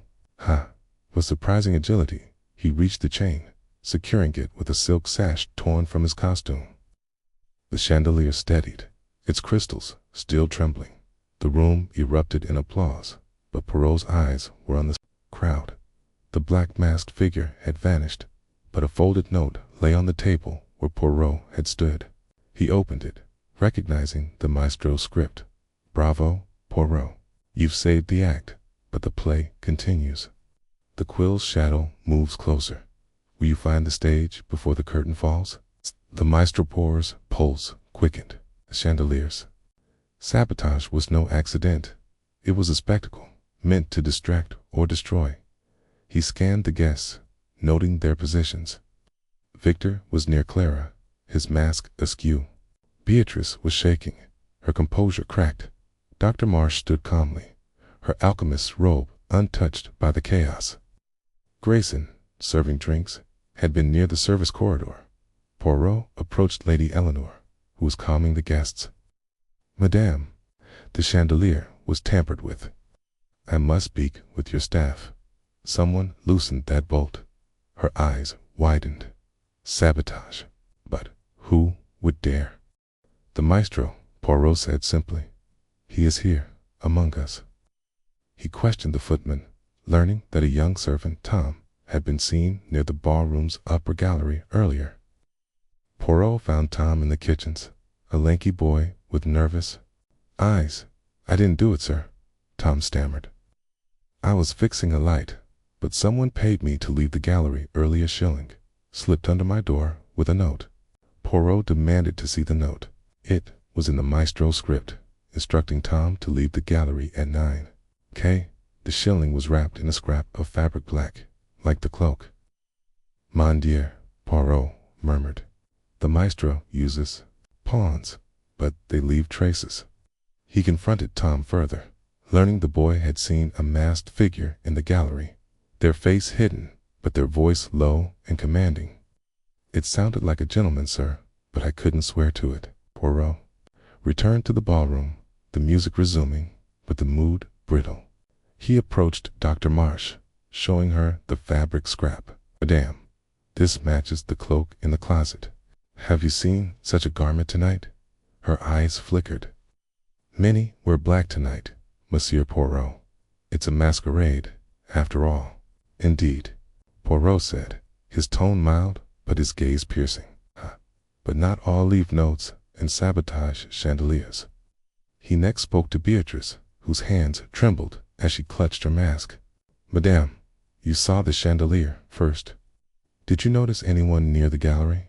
"I was watching the dancers," she said, her voice tight. "But I saw a shadow move above, just before it swayed." Poirot thanked her, his mind turning to the gallery. He climbed the spiral staircase, finding a toolbox left carelessly open, a wrench missing. The bolt he'd seen was freshly scored, as if recently loosened. "The maestro planned this," he said, but they did not expect Poirot to act so swiftly. As the ball wound down, Poirot gathered the guests, his Venetian mask now removed, revealing his determined expression. "Mies Amos," he said, holding up the note. "The maestro has played a dangerous note tonight." The chandelier was no accident. It was meant to harm, perhaps to kill. But Poirot has unmasked one of their pawns. He turned to Tom, who stood nervously at the edge. This boy was bribed to leave the gallery, allowing sabotage. The maestro uses others to do their bidding, but they cannot hide forever. The quill's shadow, as they say, moves closer. The guests murmured, their masks unable to conceal their fear. Victor stepped forward, his highwayman's mask dangling. "Huh? You're saying one of us paid him? That's madness." "Madness, monsieur, is the maestro's art," Poirot replied. "But Poirot's art is truth. I shall find it, and them." Chapter 6. The secret passage. The masquerade ball had left Blackthorn Manor vibrating with unease. The near disaster of the chandelier and the maestro's taunting note etching fear into the guests' faces. Hercule Poirot, his crimson Venetian cloak now folded neatly in his room, stood by the ballroom's grand windows, the moonlight casting his shadow like a sentinel. The locket from the chapel, with its portrait of a fierce-eyed Blackthorn and a note about a betrayed brother seeking justice, weighed heavily in his pocket. The cigarette stubbed, the lavender-scented cloak, and young Tom's confession of being bribed pointed to a conspiracy orchestrated with chilling precision. The maestro was not merely a thief or a murderer, but a puppet master, and Poirot was determined to cut the strings. The morning of July 17th, 1925, dawned gray, the Devon sky heavy with the promise of rain. Poirot, dressed in a charcoal suit with a pristine white shirt, skipped breakfast to revisit the library. The journals, cryptic clues, the quill's shadow, guards, the truth, hidden where light and stone meet, nagged at his little gray cells. The chapel's quill-shaped candelabrum had yielded the locket, but the phrase suggested more secrets, perhaps another hidden cache. The library, with its quill and dagger crest above the fireplace, felt like the heart of the manor's mysteries. As he entered, the room was silent, its shelves looming like silent witnesses. The air carried a faint mustiness, mingled with the lingering scent of candle wax from his previous visit. Poirot approached the fireplace, his eyes tracing the crest's intricate carving. He pressed the quill, then the dagger, but nothing moved. Undeterred, he ran his fingers along the mantel, feeling for irregularities. A faint seam, barely perceptible, caught his attention. With a gentle push, a panel slid open, revealing a narrow staircase descending into darkness. "Mon Dieu," Poirot murmured, his pulse quickening. "A secret passage. The maestro's stage has many trapdoors." He lit a small lantern from a nearby table, its flame casting flickering shadows on the stone walls. The staircase was steep, its steps worn smooth by time. Poirot descended cautiously, his patent leather shoes echoing softly. The air grew cooler, tinged with the scent of damp earth and something else lavender, faint but unmistakable. At the bottom, the passage widened into a small chamber, its walls lined with shelves holding dusty letters and ledgers. A single chair sat in the corner beside a table bearing an inkwell shaped like a quill. Poirot's heart raced. This was no mere storage room. It was a sanctum, a place where secrets were kept. He scanned the letters, their wax seals cracked but bearing the quill and dagger crest. One, dated 1895, was from Lord Archibald Blackthorn, Lady Eleanor's late husband, to his brother Edmund. It read, "Edmund, your betrayal cuts deeper than any blade. The sapphire is ours, not yours to claim. You've chosen exile over honor, and the family will bear the shame. The quill writes our legacy. You've stained it." Poirot's eyes narrowed. Edmund, the betrayed brother, was no myth. The locket's portrait must be his. and the maestro's mode of justice for a wrong committed decades ago was taking shape. Another letter, written in a shakier hand, hinted at Edmund's fate. He left for the colonies, vowing revenge. The sapphire's curse follows him. Poirot reached for another letter. A faint rustle came from the passage's entrance. He extinguished the lantern, plunging the chamber into darkness, and pressed himself against the wall. Footsteps, soft but deliberate, approached. A shadow loomed, holding a candle that cast a wavering glow. Poirot held his breath, his hand closing around the locket. The figure paused, their silhouette tall and cloaked, their face obscured by a hood. "You're persistent, Monsieur Poirot," a voice whispered, low and distorted, as if spoken through a cloth. "But you're digging too deep. Leave the past, or it will bury you." Poirot's voice was calm, a velvet blade. "Monsieur Maestro, you honor me with your presence. But threats do not deter Hercule Poirot. Reveal yourself, and let us play this game face to face." The figure chuckled, a sound like dry leaves. "Not yet, detective. The quill's shadow hasn't fallen. Soon." Before Poirot could move, a glint of steel flashed in the candlelight. A knife sailed past his shoulder, embedding itself in the wooden shelf with a thud. The figure darted back into the passage, their footsteps fading. Poirot gave chase, his small frame agile despite the darkness, but the staircase ended at a locked door back in the library. He tested the panel, finding it sealed tight, as if designed to trap intruders. "Most ingenious," he said, brushing dust from his sleeve. The knife, a slender blade with a bone handle, bore no markings, but was sharp enough to draw blood. Graze on his arm, unnoticed in the moment, stung as he examined it. "The maestro plays with danger," he murmured, wrapping the wound with his handkerchief. "But so does Poirot." He returned to the chamber, collecting the letters and noting their contents. They detailed a scandal. Edmund Blackthorne, the younger brother, had claimed the sapphire as his birthright, believing it was promised to him. Archibald, the elder, had him disinherited, branding him a thief. Edmund's exiled to South Africa, in his vow of revenge, suggested a grudge that had festered into the maestro's campaign. Poirot emerged into the library, the letters tucked into his coat. The manor was stirring, servants preparing for another tense day. He sought out Lady Eleanor, finding her in the conservatory, pruning roses with a distracted air. "Madame," he said, bowing, "I have found evidence of your husband's brother, Edmund. He was wronged, was he not?" Her shears paused, her eyes clouding. Edmund was ... reckless. He believed the sapphire was his, but father chose Archibald. It tore them apart. Edmund left, and we never spoke of him again. And yet, Poirot said, his shadow lingers. The maestro knows this history. Is there anyone here who might carry his cause? Lady Eleanor's lips trembled. "No one, Monsieur Poirot. Edmund had no children, no allies here. It's impossible." "Possible is a word Poirot dislikes," he replied. "The truth is never impossible, only hidden." He next sought Clara Beaumont, hoping her artist side caught more details of the cloaked figure. She was in the east wing, sketching the sea beyond the manor's cliffs. "Mademoiselle," he said, "the figure you saw did. They wear a cloak like this." He showed her the thread from the linen closet. Clara studied it, her brow furrowing. "It's similar, but ...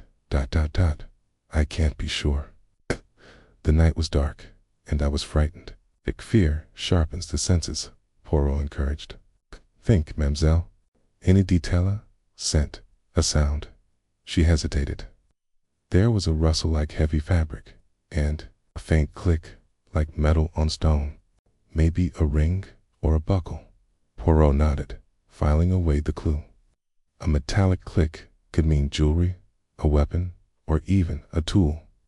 He thanked her and moved on to Victor, who was in the stables, grooming a horse with restless energy.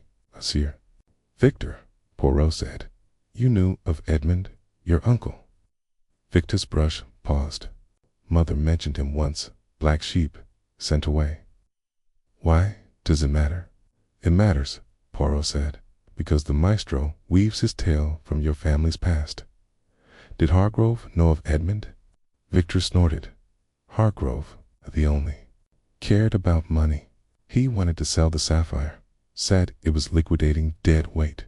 We argued, but I didn't kill him." Poirot's eyes narrowed. "And the combination to the safe you shared it with no one?" "No one," Victor insisted, but his gaze flickered, betraying doubt. Poirot left the stables, his mind turning to Dr. Marsh. Her knowledge of toxins made her a suspect in Hargrove's murder, and her calm during the chandelier incident was unsettling. He found her in the greenhouse, examining a rare orchid. "Madame," he said, "you know lavender well. Did you know it clings to a cloak found in the manor?" Her fingers stilled on the petals. "Lavender is common here, Monsieur Poirot. As for cloaks, I wear none. I prefer practicality. With poisons," he pressed. "The knife in the passage, could it have been coated with a toxin?" Her eyes flashed. "You suspect me?" "The knife was clean, or you'd be dead, not grazed. Test it if you doubt me." Poirot smiled thinly. "I shall. Madame Poirot tests all things." He sent the knife to the local chemist, along with a sample from Hargrove's cup, requesting analysis. While awaiting results, he explored the passage further, finding a second exit behind a bookcase in the servants' quarters. It led to the gardens, near the yew trees, where the cigarette stub was found. The maestro, he realized, had a network of hidden routes, allowing them to move unseen. That evening, Poirot gathered the guests in the drawing room, the chandeliers near fall still fresh in their minds. He held up the knife, its blade glinting. "Amos," he said, "the maestro grows bold." This was thrown at Poirot in a secret passage where your family's secrets lie. Edmund Blackthorne, betrayed and exiled, is the key. Someone here carries his grudge. Lady Eleanor gasped. "Edmund, but he's dead, surely. Dead or alive. His shadow moves," Poirot said. "The maestro uses his story, and I shall use it to unmask them." Beatrice Hargrove, her voice cold, said, "You're chasing ghosts, Poirot. My husband's dead, and you're talking of old feuds." "Ghosts do not throw knives," Poirot replied. "Nor do they poison coffee or steal sapphires. Splystro is flesh and blood, and close."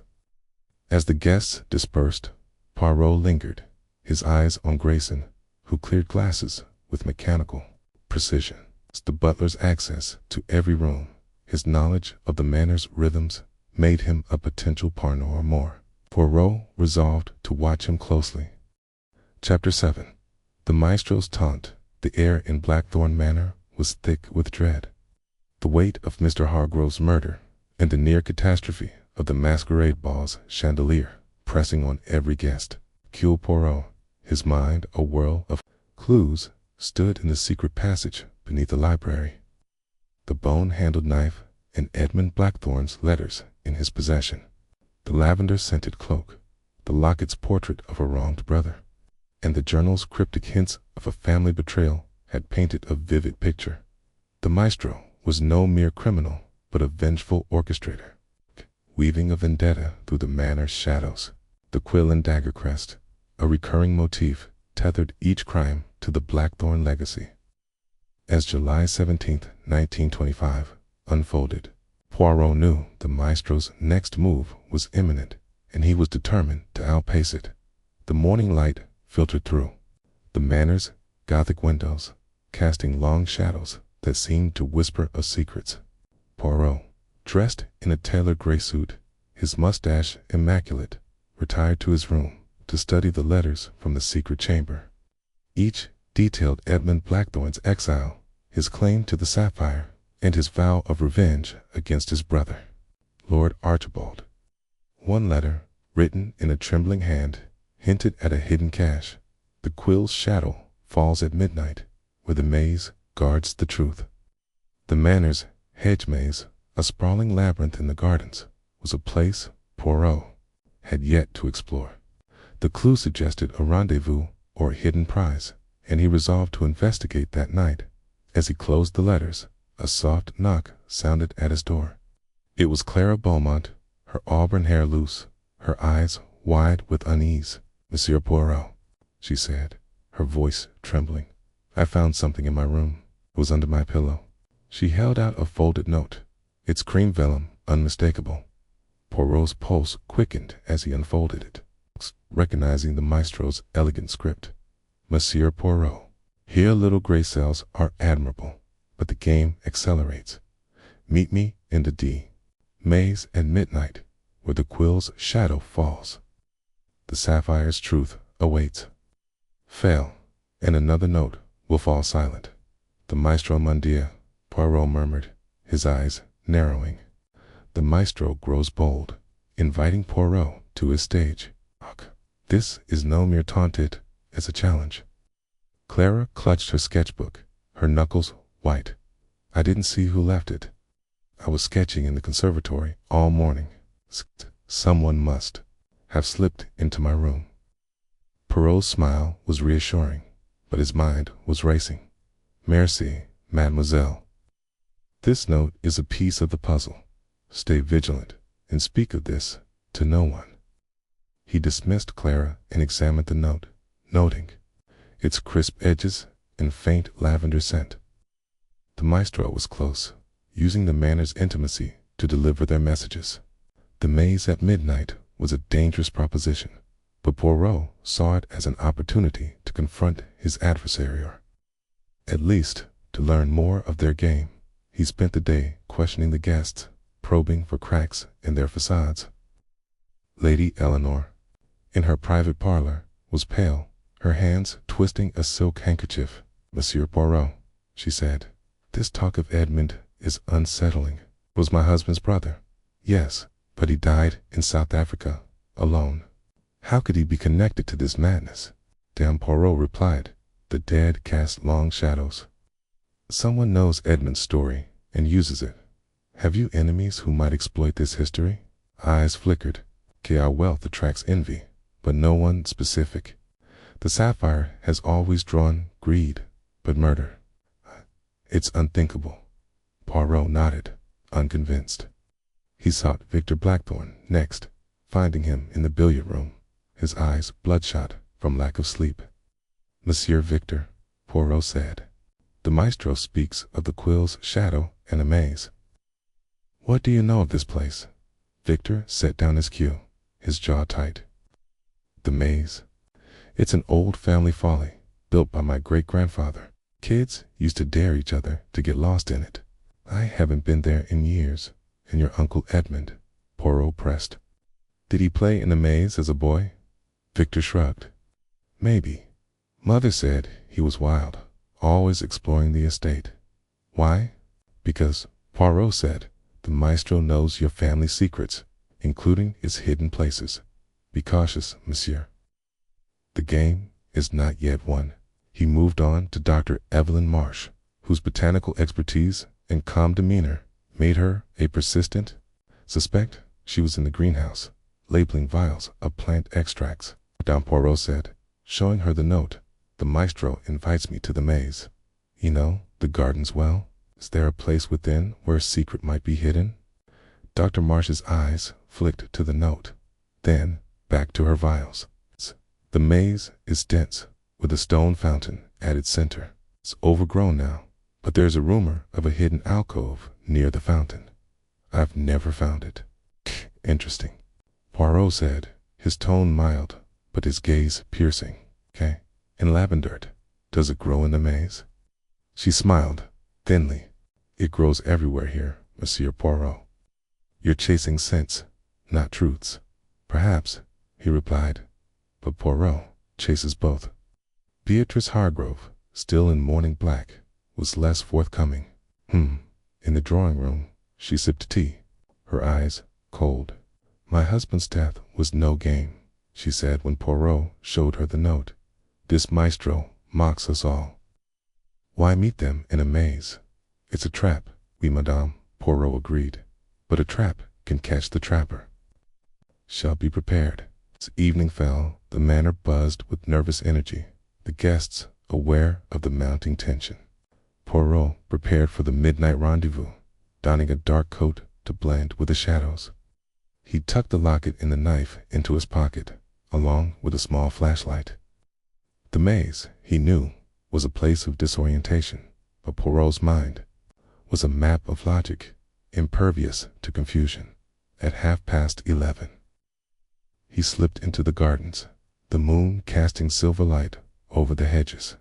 The maze loomed ahead, its yew walls towering and dense. He entered, his steps measured, his senses alert. The air was cool, scented with earth and lavender, and the silence was broken only by the rustle of leaves.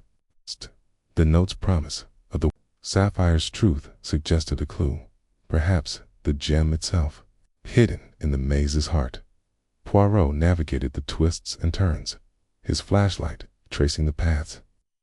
The maze was a labyrinth of dead ends and looping corridors, but he recalled a trick from his youth: always turn right to find a center. After 20 minutes, he reached the stone fountain, its basin dry but carved with a quillen dagger crest.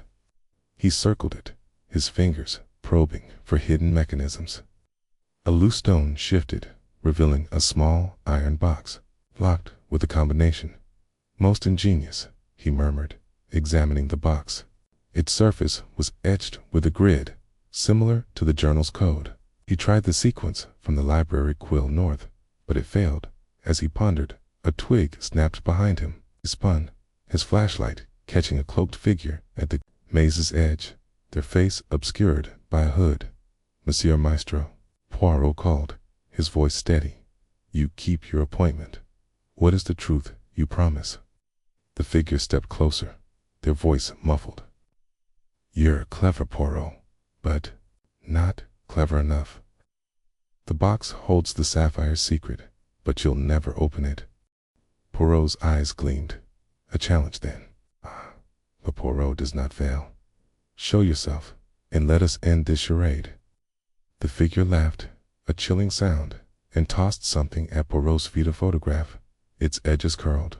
Before he could pursue, they vanished into the maze, their cloak blending with the shadows.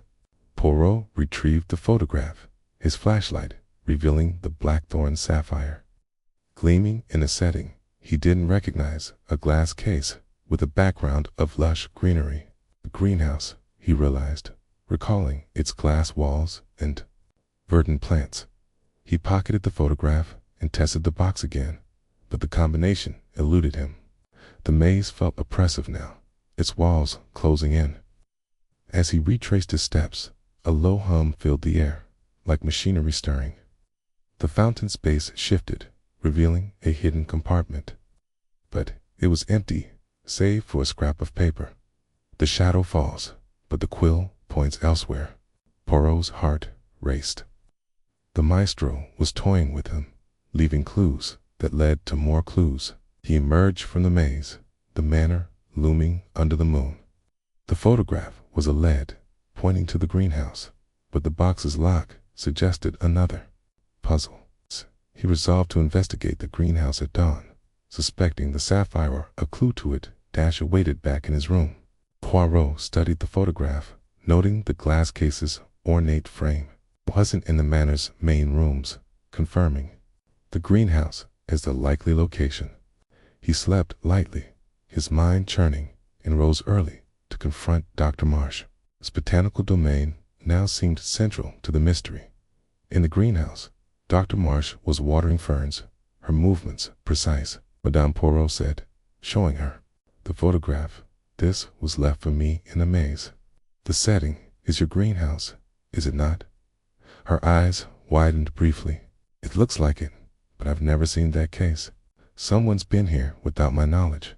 "Deed," Poirot said. "And the lavender scent, does it come from your plants?" She gestured to a row of lavender bushes. "Naturally, but you're barking up the wrong tree. Monsieur Poirot. I'm a scientist, not a criminal. Poirot smiled thinly. Science and crime are not so distant, madame, when poison and precision meet. He searched the greenhouse, finding a hidden nook behind a trellis, where a glass case stood, empty but bearing faint scratches that suggested it had been opened recently. Mon Dieu, Poirot murmured. The maestro has been here. The scratches were fresh, and the nook smelled faintly of lavender, reinforcing the photograph's clue. He examined the case, finding no sapphire but a small brass key, its head shaped like a quill. Another piece of the puzzle, he said, pocketing the key. It didn't fit the iron box from the maze, but its design suggested it unlocked something significant, perhaps another of the maestro's secrets. Poirot returned to the manor, key and photograph adding weight to his suspicions. He confronted Grayson, the butler, whose access to every corner of the manor made him a perennial suspect. In the butler's pantry, Poirot showed him the key. Sir Grayson, have you seen such a key before? It bears the quill, a symbol. You know well? Grayson's face remained impassive, but his fingers twitched. I've seen many keys, sir. The manor is old, full of odd relics. That's not one I recognize. Poirot's eyes narrowed. You are a man of many rooms, monsieur. Perhaps many secrets. He next spoke with Beatrice Hargrove, whose icy demeanor had softened since her husband's death. In the drawing room, she sat by a window, her black gown stark against the morning light. Madame Poirot said, your husband pressed for the sapphire sale. Did he ever mention a key or a hidden case in the greenhouse? Beatrice's lips tightened. He mentioned many things, Monsieur Poirot. Business, always business. He thought the sapphire was a liability, not an heirloom, but a key. No. Poirot thanked her, his mind turning to Victor. In the stables, Victor was mucking out a stall, his movements tense. Sir Victor, Poirot said. The maze held a photograph of the sapphire, and the greenhouse, a key. Your family's secrets are unraveling. Did Edmond leave anything? Behind a lockbox, a vault. Victor's shovel paused. Edmond was a ghost story to me, Poirot. If he hid something, it's news to me. Check the family crypt if you're chasing ghosts. The crypt, Poirot realized, was another place where light and stone meet. He resolved to visit it, suspecting it held the next clue. But first, he gathered the guests in the drawing room, holding up the photograph and key. Amos, he said, his voice commanding, the maestro leads us on a chase, from maze to greenhouse. This key unlocks the truth, and I shall find it. The sapphire is close, but so is danger. Lady Eleanor paled. The crypt, it's sacred, Monsieur Poirot. Surely no one would defile it. Sacred or not, Poirot replied, the maestro respects no boundaries. Okay, and neither shall Poirot. Chapter 8. The Greenhouse Gambit. The moon hung low over Blackthorn Manor, its silver light weaving through the tangled branches of the estate's gardens, casting shadows that seemed to pulse with secrets. Hercule Poirot stood in the greenhouse, the quill-shaped key and the photograph of the Blackthorn sapphire in his pocket. There wait a constant reminder of the maestro's taunting game. Right. The events of the past days, the stolen sapphire, Mr. Hargrove's poisoning, the near-fatal chandelier, the knife in the secret passage, and the midnight rendezvous in the maze had escalated the stakes. The maestro was no mere thief or murderer. They were a master of manipulation, orchestrating a vendetta rooted in the Blackthorn family's past. The photograph, showing the sapphire in a glass case within this very greenhouse, and a key found in a hidden nook, pointed to a new stage in the game. As July 18, 1925, dawned, Poirot's little gray cells were alight, ready to outmaneuver the cleverest criminal mind. The greenhouse was a cathedral of glass and greenery, its air thick with the scent of damp earth, blooming orchids, and, unmistakably, lavender. The morning sun filtered through the panes, casting dappled patterns on the stone floor. Poirot examined the empty glass case he had found behind the trellis. Its scratches fresh, as if the sapphire had been removed mere hours before. The quill-shaped key, with its intricate design, did not fit the case's lock, suggesting it belonged to another secret. The lavender scent, matching the handkerchief from the safe and the cloak in the linen closet, was a thread tying each crime to the maestro's hand. Poirot's eyes scanned the greenhouse, tamed the rows of plants, ferns, roses, and Dr. Evelyn Marsh's prized orchids. Her expertise in botany and her knowledge of toxins made her a persistent suspect, yet her calm demeanor suggested either innocence or supreme confidence. The photograph's background, with its lush greenery, confirmed the greenhouse as the sapphire's recent hiding place, but its absence meant the maestro was one step ahead. He turned his attention to the nook where the case had been hidden. The trellis, heavy with climbing vines, concealed a small alcove in the stone wall. Poirot probed the stone, finding a faint seam. With a gentle push, it slid aside, revealing a compartment containing a vial of clear liquid and a folded note. The note, in the maestro's elegant script, read, "Monsieur Poirot, you follow the quill's shadow, but the sapphire dances beyond your reach. K. The greenhouse holds more than plants, it holds power. Beware of the silent killer, for it strikes at noon." The maestro Poirot's heart quickened. "A silent killer," he murmured, holding the vial to the light. It was unmarked, but its clarity and the faint almond-like scent suggested a toxin, perhaps the same nitrobenzene used on Hargrove. Noon was hours away, but the maestro's warning implied an imminent threat. He pocketed the vial and note, resolving to have the liquid analyzed, and turned to the groundskeeper, Mr. Finch, who had just entered, his boots caked with mud. "Bonjour, Monsieur Finch," Poirot said, his voice smooth but probing. "You tend these gardens. Have you seen a glass case here, or anyone lingering near this trellis?" Finch, a wiry man with a face like weathered bark, shifted uneasily. "Ain't seen no case, sir.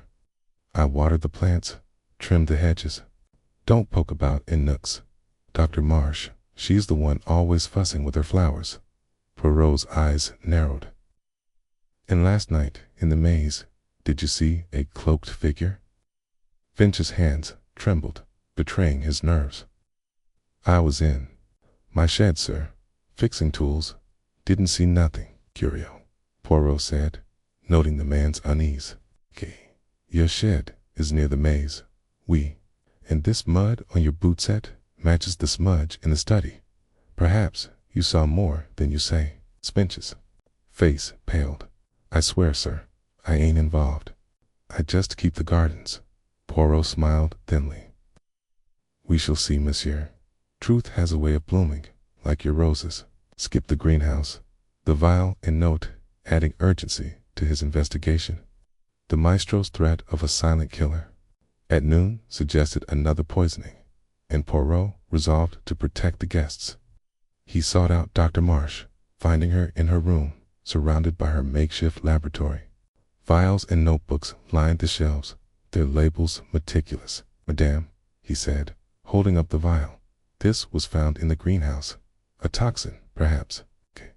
Dr. Marsh's eyes flicked to the vial, her expression unreadable. "Possibly," she said. "It could be nitrobenzene or something similar. I'd need to test it. Where did you find it?"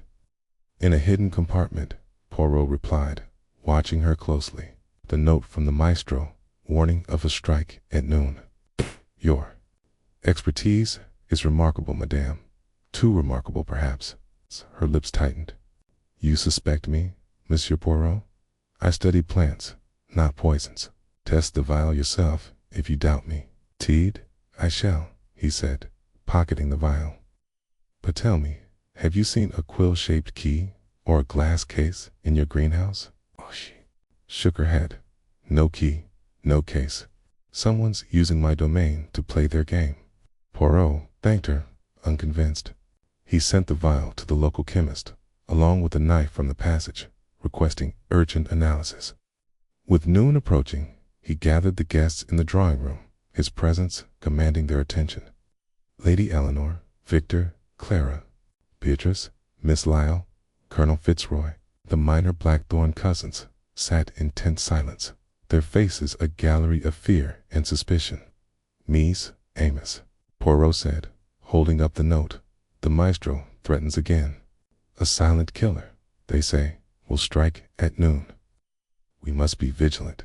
No one eats or drinks until I ensure it is safe." Victor scoffed, his highwayman bravado fraying. "This is absurd, Poirot. We're prisoners in our own home, jumping at shadows." "Shadows. That kill," Monsieur Poirot replied. "Hargrove's death was no shadow, nor was the chandelier's fall. The maestro is among us, and I shall unmask them."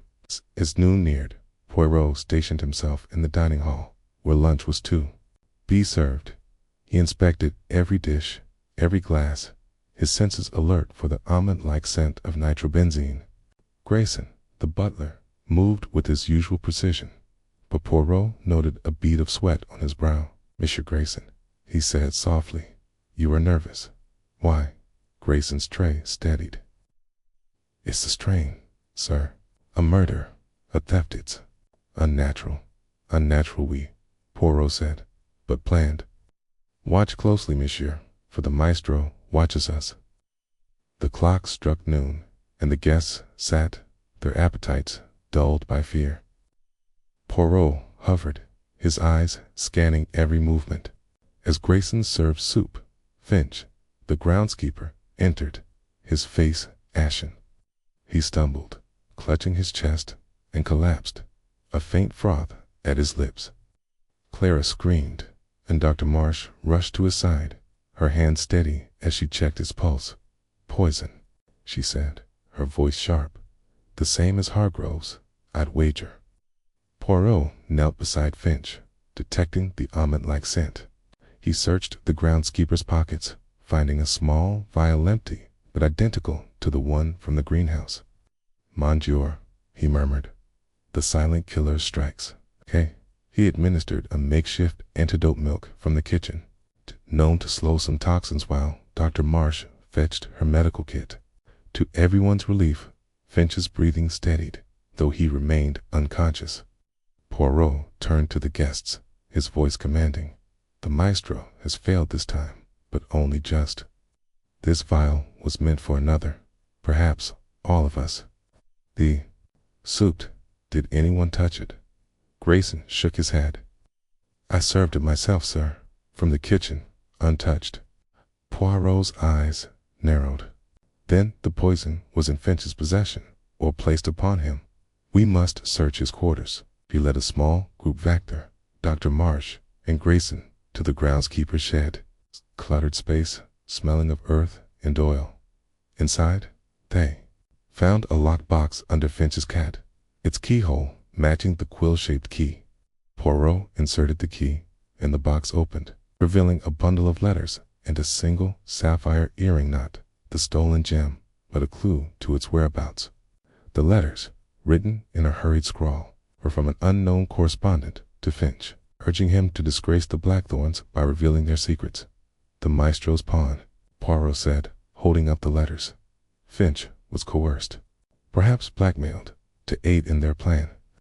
Victor's face reddened. "Disgrace us? What secrets?" Poirot's smile was enigmatic. "That, monsieur, is what I shall uncover. The maestro seeks not just the sapphire, but your family's ruin." Back in the matter, Poirot questioned Finch, who was recovering in the infirmary. The groundskeeper, his voice weak, admitted to receiving anonymous notes and payments to watch the greenhouse and leave tools in the gallery. He swore he didn't poison himself, claiming he'd found the vial in his pocket after tending the maze. Someone planted it. Finch rasped. "I ain't no killer." Poirot nodded, believing him. Finch was a tool, not the mastermind. Maestro had used him to distract or divert suspicion, but the attempt on his life suggested he'd outlived his usefulness. The letters in the box hinted at a larger plan. The sapphire's theft is the beginning. The blackthorns will fall when the truth is known. Poirot gathered the guests again, the sapphire earring gleaming in his hand. Mes amis, he said, the maestro's plan is clear, to dismantle your legacy. Finch was their pawn, poisoned, to silence him or to frighten us. But Poirot is not frightened. The greenhouse, the maze, the cryptothes are stages in their drama. The quill's shadow points to the crypt next, and I shall follow. Lady Eleanor's voice trembled. The crypt. It's a sacred place, Monsieur Poirot. What could be there? Truth, he replied, and perhaps the sapphire itself. Chapter 9. The false confession. The air in Blackthorn Manor was taut as a violin string, each guest vibrating with suspicion as the shadow of the maestro loomed larger. Hercule Poirot stood in the greenhouse, the quill-shaped key and a sapphire earring in his pocket, the letters from Finch's locked box burning in his mind. The maestro's campaign, marked by the theft of the Blackthorn sapphire. Mr. Hargrove's poisoning the sabotaged chandelier, the knife in the secret passage, and now the attempt on Finch's life revealed a vendetta rooted in the betrayal of Edmund Blackthorn, the exiled brother. The letters promised to disgrace the Blackthorns suggested a motive far beyond greed, one that aimed to unravel the family's legacy. As the afternoon of July 18, 1925, unfolded, Poirot's little gray cells were poised for a breakthrough. Sensing the maestro's next move was imminent, the greenhouse, its glass walls and fragrant blooms, felt like a stage where secrets bloomed alongside orchids. The empty glass case, the vial of poison, and the sapphire earring, all tied to the maestro's taunting clues, pointed to a plan of calculated chaos. The crypt, mentioned in the journal as where light and stone meet, was Poirot's next target, but a sudden commotion from the manor's drawing room interrupted his thoughts. A servant, breathless, summoned him. Lady Eleanor, sir, she's in a state. Says she must speak with you at once. Poirot hurried to the drawing room, where Lady Eleanor stood, her silver hair disheveled, her emerald eyes wild with distress. The guest Victor, Blackthorn, Clara Beaumont, Beatrice Hargrove, Dr. Evelyn Marsh, Miss Lyle, Colonel Fitzroy, and the minor cousins hovered in a tense circle, their faces a gallery of unease. Grayson, the butler, stood by the door, his expression unreadable, but his hands clasped tightly. Monsieur Poirot, Lady Eleanor said, her voice trembling. I can bear this no longer. The sapphire, the murders, it's all my fault. I took the sapphire, I hid it to protect the family. A collective gasp filled the room. Victor stepped forward, his face red. Mother, what are you saying? That's madness. Poirot's eyes narrowed, his mustache twitching with skepticism. Madame, this is a grave confession. Why would you steal your own heirloom? And why confess now? Lady Eleanor's hands twisted her silk shawl. Thos fire's curse, it's real. I feared its loss would ruin us, but keeping it brought only death. I hid it in the greenhouse, in the glass case, hoping to end the madness. But someone found it, and now Hargrove and Finch. Her voice broke, tears spilling. Poirot studied her, noting the tremor in her hands, the flicker of fear in her eyes. Madame, he said gently, your confession is noble, but Poirot seeks truth, not sacrifice. Tell me, where is the sapphire? Now, she shook her head. I don't know. I placed it in the case 2 nights ago, before the ball. When I checked yesterday, it was gone. The guests murmured, their suspicion shifting to Lady Eleanor. Beatrice Hargrove's voice cut through, sharp as a blade. You expect us to believe you stole your own jewel, then lost it. This is a farce, Poirot. Perhaps, Poirot said, his tone calm but piercing. But let us test this confession. Madame, you knew the safe's combination. Why not leave? The sapphire there, Lady Eleanor faltered. K. I thought the greenhouse was safer. Hidden. K. And yet, Poirot continued, the case was empty when I found it, and a vial of poison was left in its place. Did you place that too? Eyes widened. No, I swear, I only hid the sapphire. Poirot's gaze swept the room, landing on Victor. Monsieur Victor, your mother protects someone. Perhaps you. You knew the combination. Did you take the sapphire from the greenhouse? Victor's jaw clenched. I told you, I'm no thief. Mother's confused, that's all. Poirot turned to Dr. Marsh, whose calm demeanor stood out amid the chaos. Madame, you know the greenhouse well. Did you see Lady Eleanor there, or anyone else? Dr. Marsh's lips thinned. I saw no one near the trellis, Monsieur Poirot. But I've said before, someone's using my space to play their game. Clara Beaumont, clutching her sketchbook, spoke softly. I saw Lady Eleanor in the gardens yesterday, near the greenhouse. She looked secretive. Lady Eleanor's face crumpled. I was checking the case, hoping the sapphire was still there.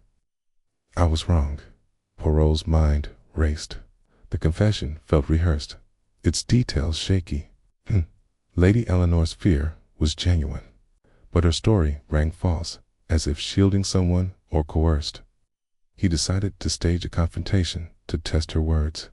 Miss Amos, he said, addressing the guest, Lady Eleanor's confession is a thread in the maestro's tapestry, but it is not the whole cloth. I propose we search her quarters to find evidence or to prove her innocence. Guests agreed, their curiosity outweighing their shock. Lady Eleanor led them to her private suite, a lavish room adorned with tapestries and family portraits. Poirot searched methodically, his gloved hands probing drawers and cabinets. In a velvet-lined jewelry box, he found a letter, its vellum matching the maestro's notes. It read, "Confess to the theft, or Victor pays the price. The sapphire is only the beginning.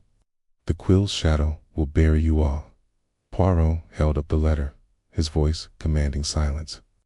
"Madame, you were blackmailed. This is why you confessed." Lady Eleanor collapsed into a chair, sobbing. "Yes, it was slipped under my door this morning. I couldn't let Victor be harmed. He's all I have." Victor rushed to her side, his anger replaced by concern. "Mother, why didn't you tell me?" "I was afraid," she whispered. "The maestro knows everything, our secrets, our fears." Poirot's eyes gleamed. "The maestro knows much, but not all.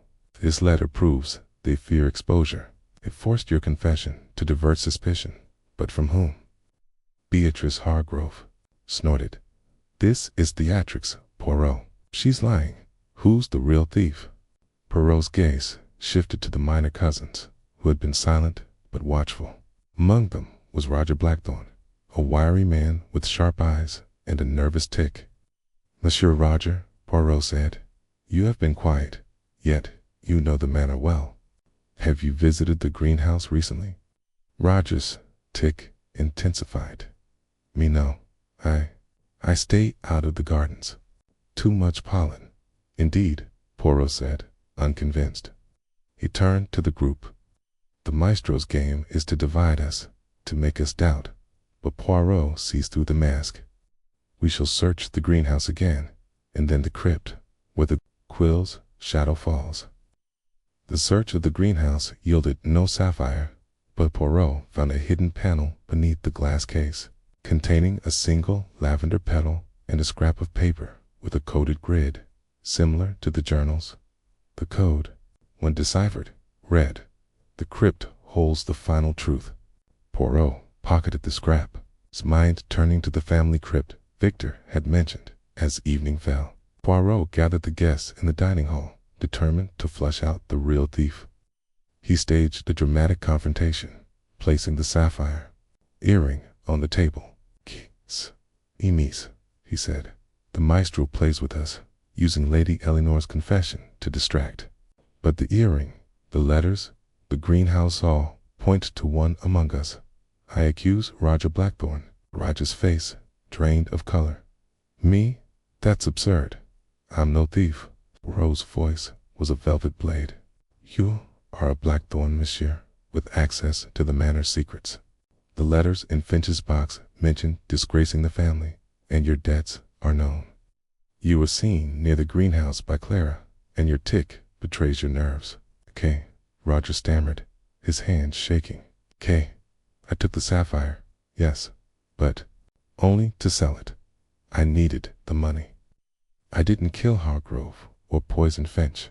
The guests gasped, but Poirot raised a hand. Where is the sapphire now, monsieur? Roger's shoulders slumped.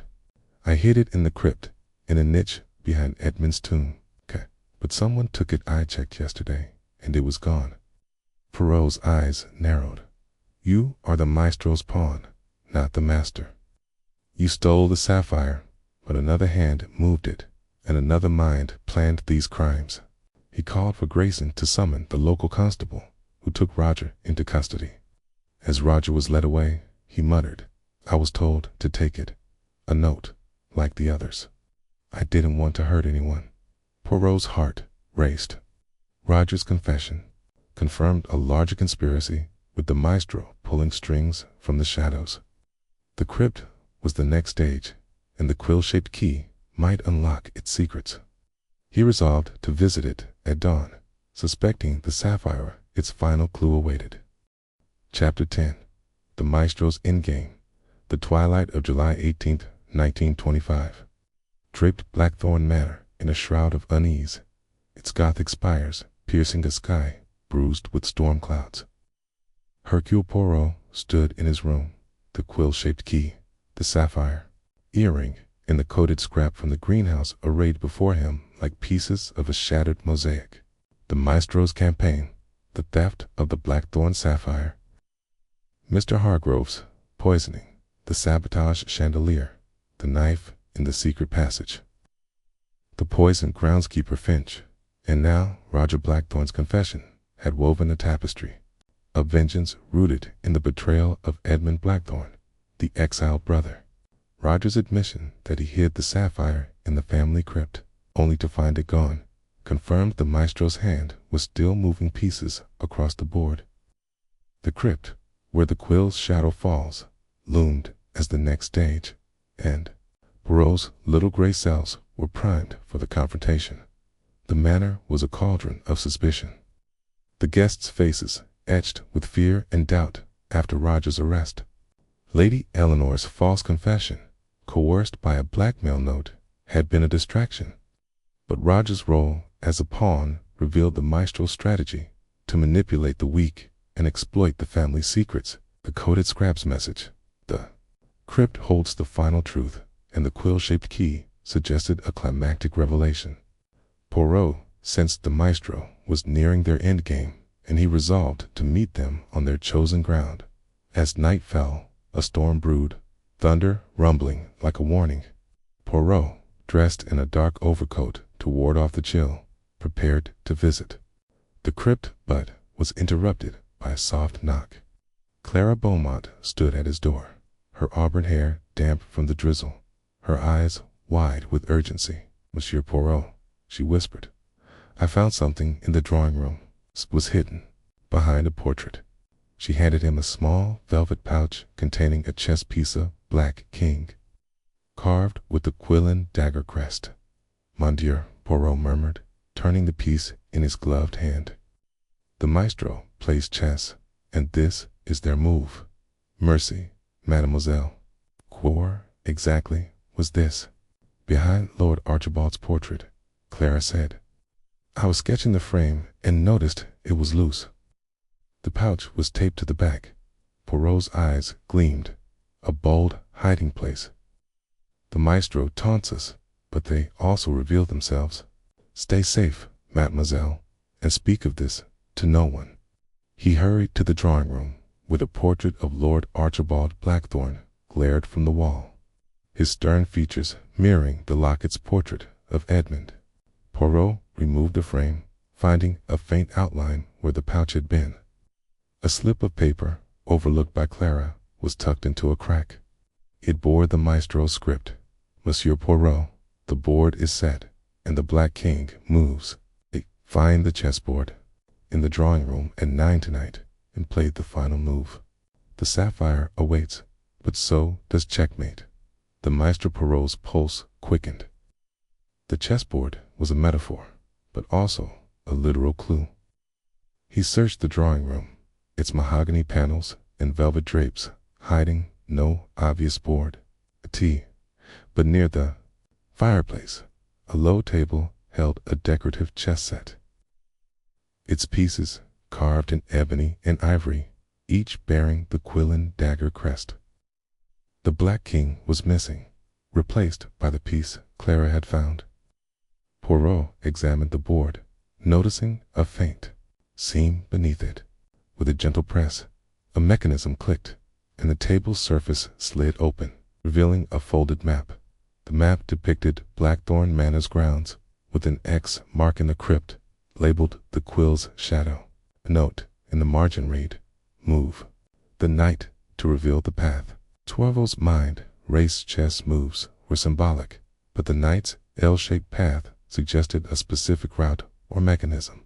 He pocketed the map, resolving to test the chessboard further, but first he needed to secure the guest's safety. Suspecting the maestro's checkmate was a trap, he gathered the guests at 8. Their faces pale under the chandelier's glow. Lady Eleanor, Victor, Clara, Beatrice, Hargrove, Dr. Evelyn Marsh, Miss Lyle, Colonel Fitzroy, and the remaining cousins sat in tense silence. Grayson, serving brandy, moved with his usual precision, but Poirot noted a faint tremor in his hand. "Mise. Amos," Poirot said, holding up the chess piece, "the maestro challenges us to a final move. This chessboard," he gestured to the table, "holds a secret, and the crypt is its destination. Tonight at 9, I shall play their game, but I need your vigilance. The maestro is among us, and they will not hesitate to strike." Beatrice's voice was icy. "You're walking into a trap, Poirot. Why play their game at all?" "'Cause," Madame Poirot replied, "to catch a predator, one must enter their lair. The sapphire's bait, but the truth is my prize." Victor scoffed. "You're obsessed with this crypt. Was there ghosts?" "No ghosts," Monsieur Poirot said, "but truths buried with your ancestors. The maestro uses Edmund's betrayal to unravel your family. I shall stop them." At 9, Poirot returned to the chessboard, the guests watching from a distance. He moved a knight as the map instructed 2 squares forward, 1 to the right.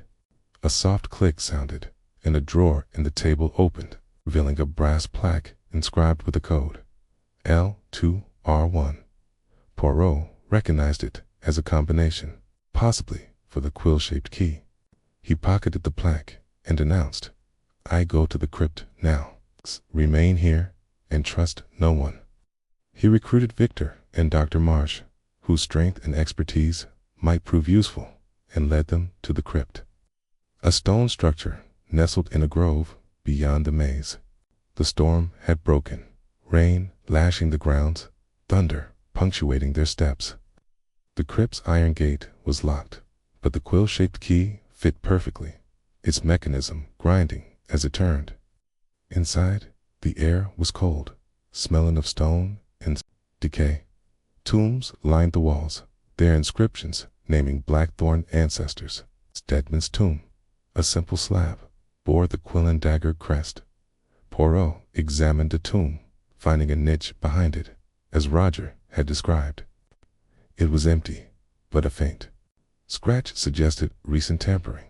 He inserted the brass plaque's code into a hidden lock beneath the tomb's edge, and a panel slid open, revealing the Blackthorn sapphire, its deep blue catching the lantern's light. But as he reached for it, a hissing sound filled the crypt, and a faint mist seeped from vents in the walls. "Gas!" Dr. Marsh cried, her voice sharp. "It's toxic. Cover your mouths." Poirot's mind raced. The maestro had anticipated his move. He grabbed the sapphire, shoving Victor and Dr. Marsh toward the gate. The gas stung his eyes, but he spotted a lever near the entrance, disguised as a torch sconce. With a desperate pull, he activated it, and the gate creaked open, fresh air rushing in. They stumbled out, coughing but alive, the sapphire clutched in Poirot's hand. "Mon Dieu," he gasped, rain washing the gas's sting from his face. The maestro plays for keeps. Keys. Back in the manor, Poirot secured the sapphire in his room safe. Its recovery, a victory, but not the end. The gas trap confirmed the maestro's ruthlessness, and their absence from the crypt suggested they were still among the guests. He gathered them in the drawing room, the sapphire gleaming on the table. "Miss Amos," he said, "the sapphire is found, but the maestro remains. The crypt was a trap, meant to silence us. They know our moves, our fears, but Poirot knows theirs." Lady Eleanor's voice trembled. "You have the sapphire. Isn't it over?" "Nan," Madame Poirot replied, "the sapphire was bait. The maestro seeks your disgrace, not just your wealth. The castboard, the Gastear moves in their endgame." Clara, pale, whispered, "Who could do this?" "Roger's gone. Finch is recovering. Who's left?" Poirot's eyes scanned the faces: Victor's defiance, Dr. Marsh's calm, Beatrice's coldness, Grayson's stillness. "The maestro is here," he said, "and I shall find them." He set a trap, placing a decoy sapphire glass replica in the drawing room, announcing it as the real gem. "Let us see," he told Victor privately, "who takes the bait." That night, Poirot hid in the drawing room's alcove, his flashlight dimmed. Footsteps approached, and a figure reached for the decoy. Before Poirot could act, lightning illuminated the room, revealing Grayson's face, his hand on the replica. But another shadow moved behind him, vanishing before Poirot could pursue. "Grayson," Poirot said, stepping forward, "you are caught. But you are not the maestro, are you?" Grayson's face crumpled. I was told to take it, sir. A note like the others. I didn't want to." Poirot's heart raced. The maestro was close, their endgame unfolding. Chapter 11. The Betrayer Unmasked. The storm that lashed Blackthorn Manor on the night of July 18th, 1925, mirrored the tempest within its walls.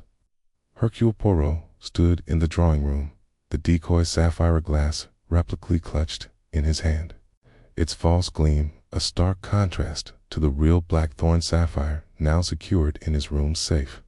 The recovery of the sapphire from the crypt, thwarted only by a deadly gas trap, had been a triumph. But the fleeting glimpse of Grayson reaching for the decoy, followed by a second shadow's escape, confirmed that the maestro was still at large.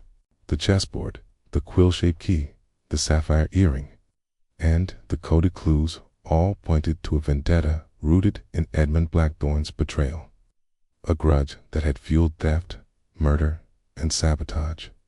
Poirot's little gray cells were ablaze, sensing the game was nearing its climax. The maestro's endgame was unfolding. He was determined to unmask the betrayer before their final move.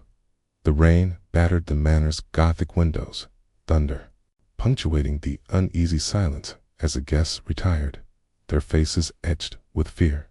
Poirot, his charcoal suit damp from the crypt's ordeal, paced his room.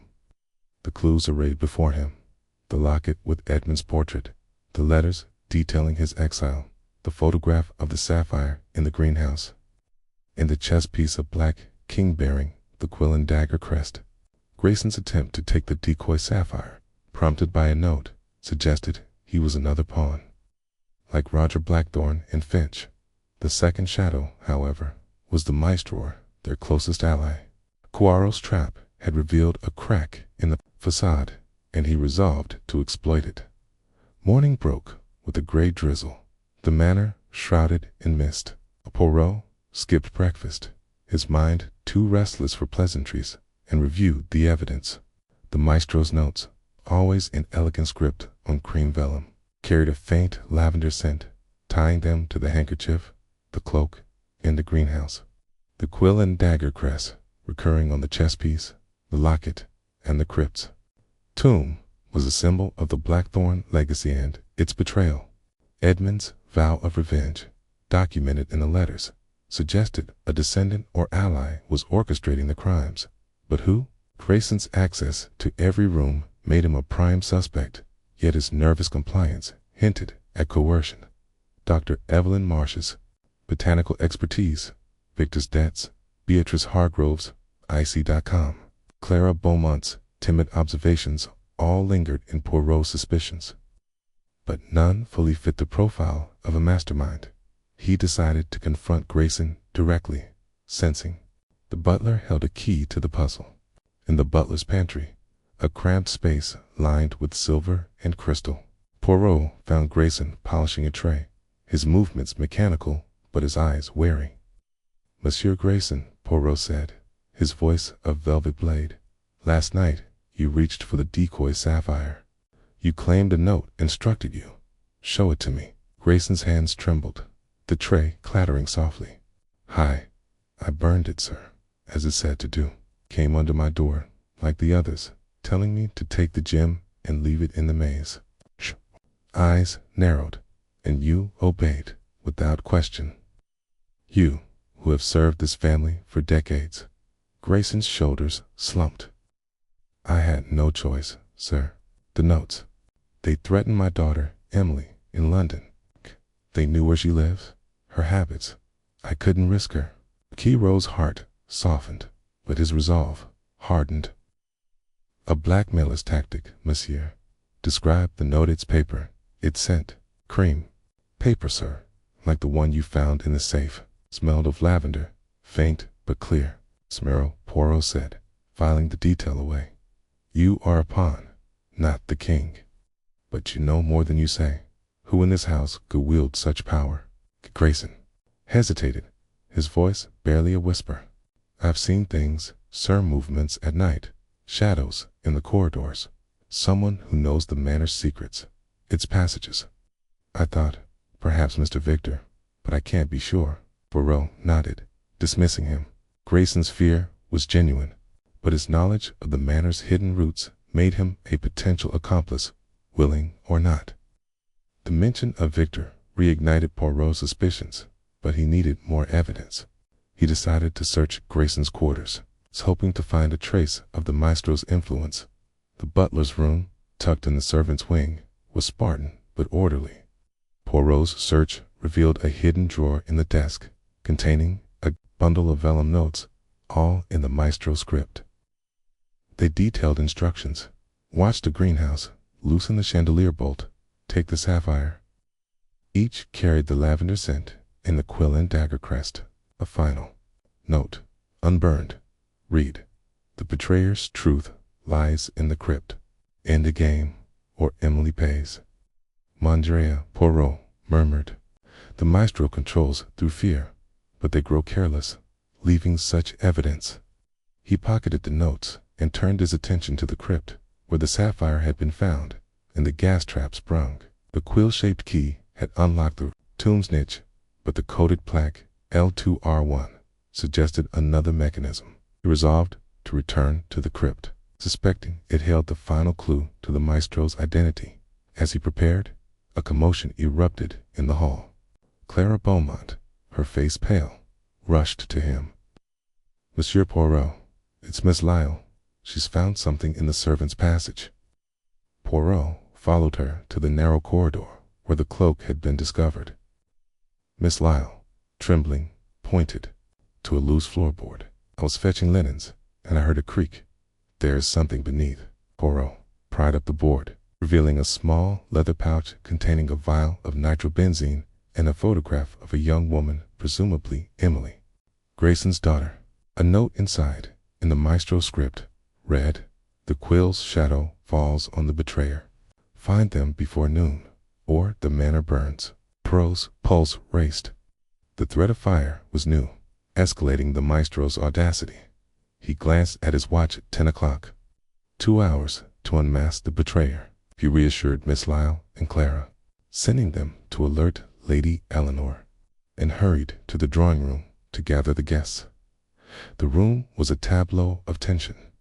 The chandeliers, crystals, glinting like watchful eyes.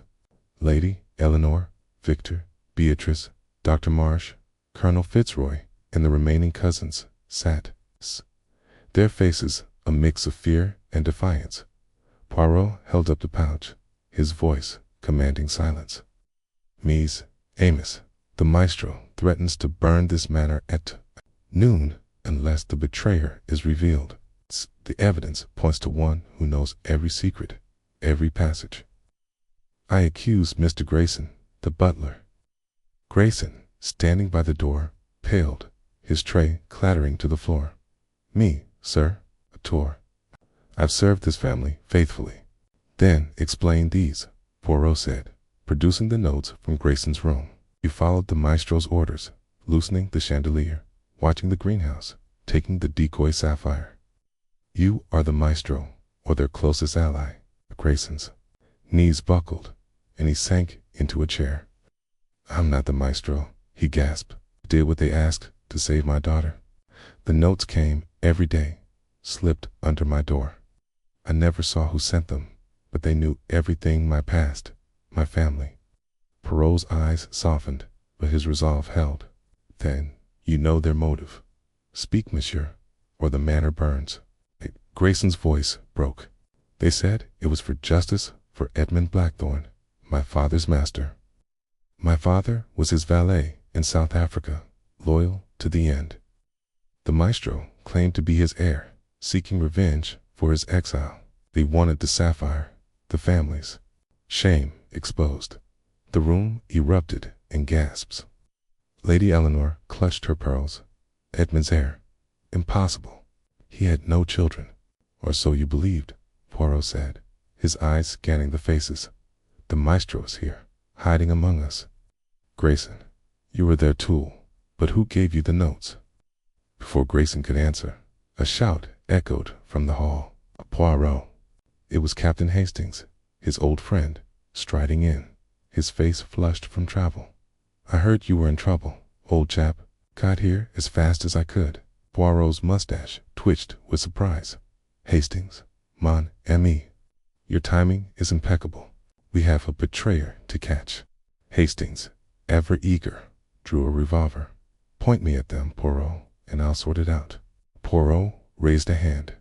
Patience, Hastings. Okay? The maestro is cunning, but we are close. He turned back to Grayson, but the butler was already moving, bolting for the door. Hastings, quick on his feet, tackled him, pinning him to the floor. Not so fast, old boy, Hastings said, securing Grayson's wrists. Poirot knelt beside him.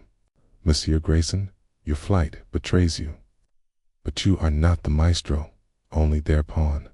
Name them and save your daughter. Grayson sobbed. I don't know their face. I think they mentioned the crypt. A final act, said Edmund's truth, would be revealed there. Poirot stood, his mind racing. The crypt, again, was the key.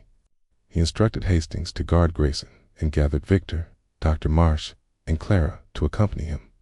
The storm had eased, leaving a damp chill as they approached the crypt. The quill-shaped key unlocked the gate, and Poirot led them to Edmund's tomb. He inserted the brass plaque's code L2R1 into a hidden slot, and a panel opened, revealing a bundle of documents. The papers were Edmund's will, naming an era child born in South Africa, hidden from the Blackthorns. Maestro, Poirot said, is this heir, or claims to be? They seek to disgrace you by exposing this secret. Victor's face reddened. A secret heir. This is nonsense. Nan, Poirot said. It is truth, and the maestro's weapon. As they emerged, the manor's bell tolled noon.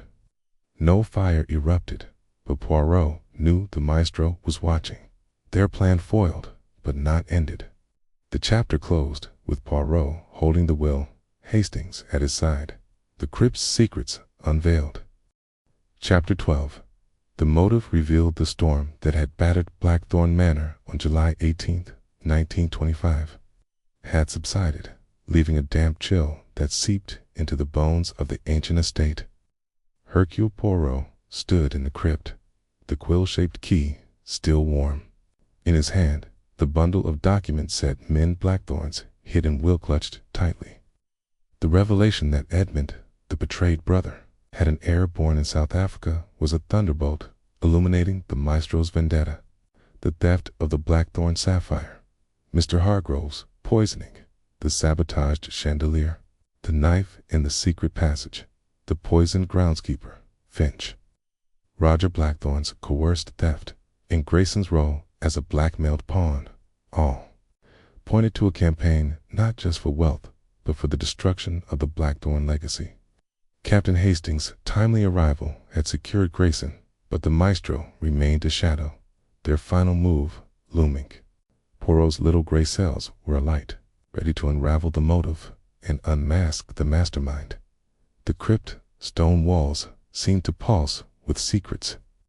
The quill and dagger crest on Edmund's tomb, a silent testament to the family's fractured past. Poirot examined the will, its faded ink detailing Edmund's exile and his secret child, daughter named Eliza, born to a South African woman and hidden from the Blackthorns to protect her from their scorn.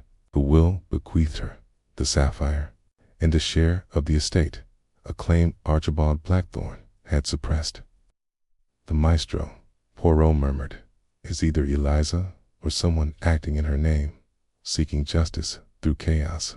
Hastings, standing guard at the crypt's entrance, Hayes, revolver glinting in the lantern light, called out, "Poirot, what's in those papers?